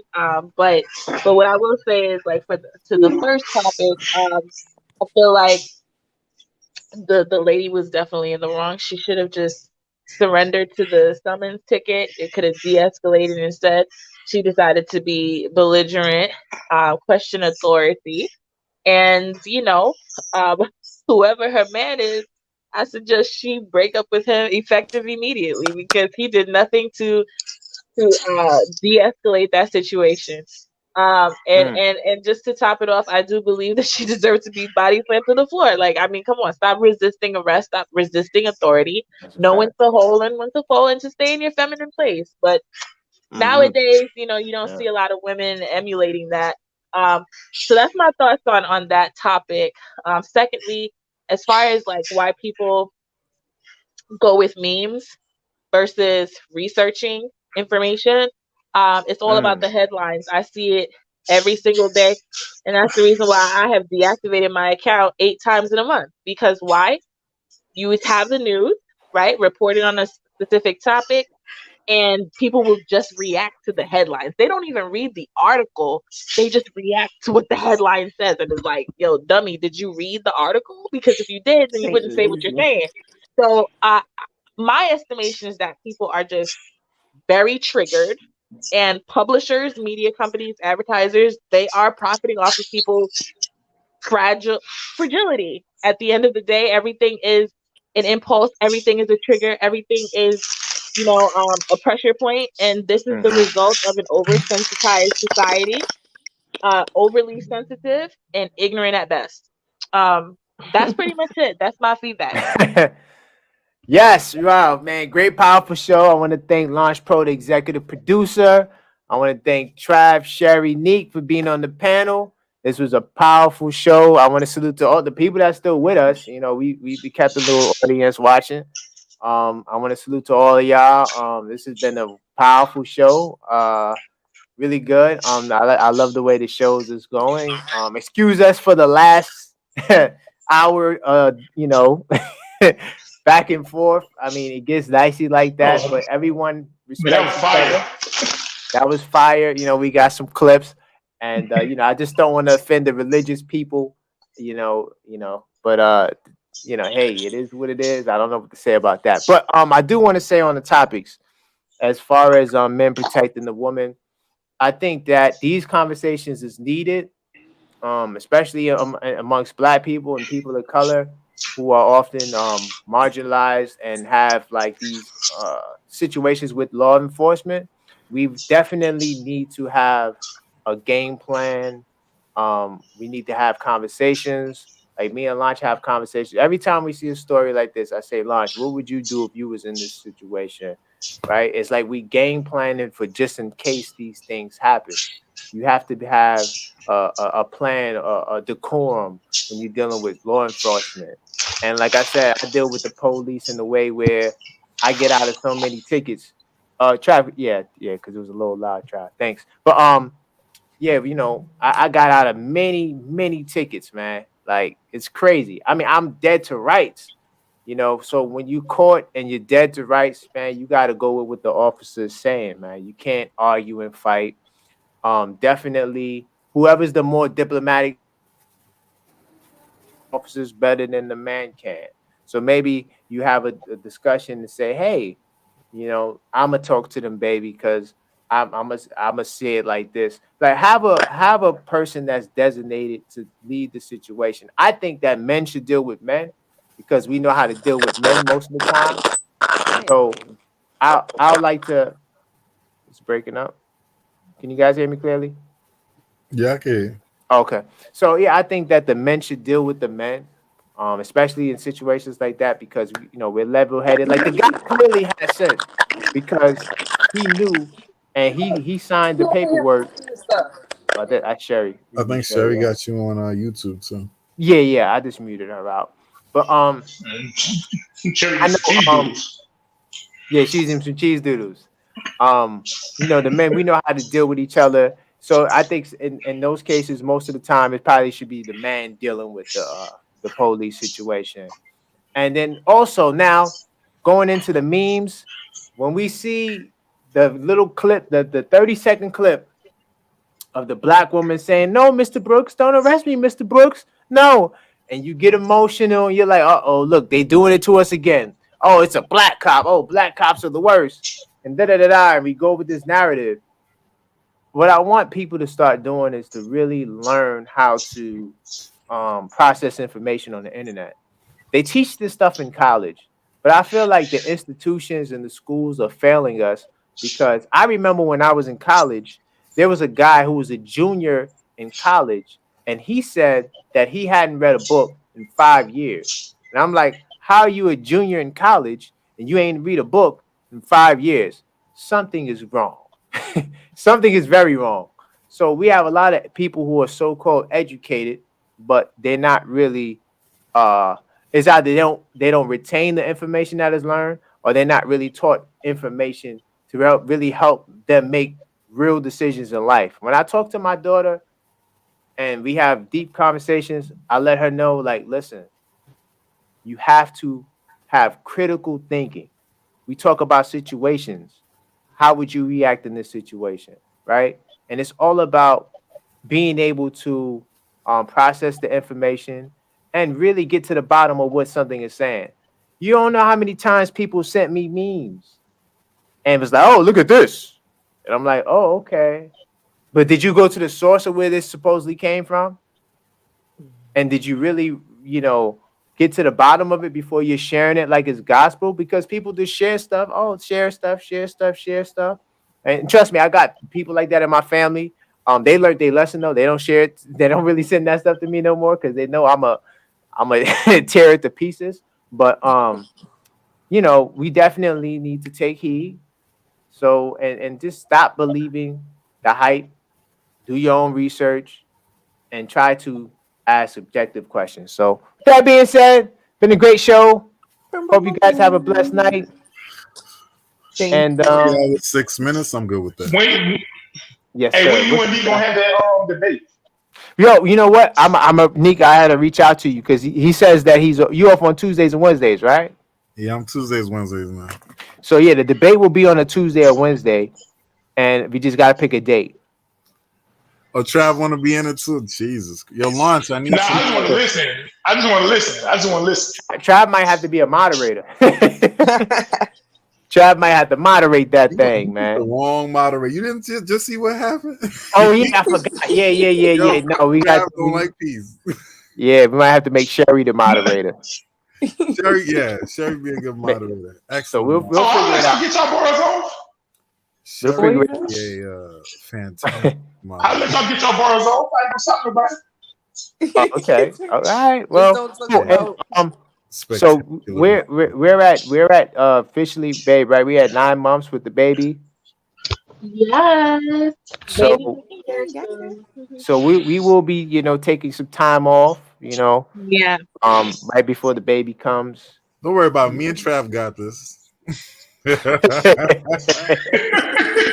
got this, right? I'll pop in every now and then, but Trav got it, So yeah, so we like 2 more one more episode. Yeah, maybe 1 or 2, depending. Yeah. Then we'll take a little break, and you'll be back in October, late September. Back in October. Something like that. Definitely not in September. Yeah. Next year? I don't know about that. Nah, ain't no next year. Nah, we coming back. Yeah, we definitely coming back, but at least like come back for month. Thanksgiving. My Thanksgiving. Nah, I think it would be October. Nah, October for sure. But the debate will be before this break, though. So we will be having this debate before this break. So I gotta adjust to the new baby, though. Oh, we gonna get adjusted. I gotta get popcorn. So I feel like we're not gonna be seeing too much of Launchy. Yeah, Launch gonna have a baby, man. She's gonna. There will be listen. There will be a change. I know that for a fact. Koron and I are still hashing it out as to the scheduling and how to fit, like just new parenting into the mix. But I'm still gonna be here. I don't know if I'm gonna be around like that. With the baby here, because baby will definitely be here in the house. So I'm not too sure how that's gonna work for the first month, Yeah. We'll figure that out. We'll see. It's a new baby. We'll figure that out. Exactly, Jerry.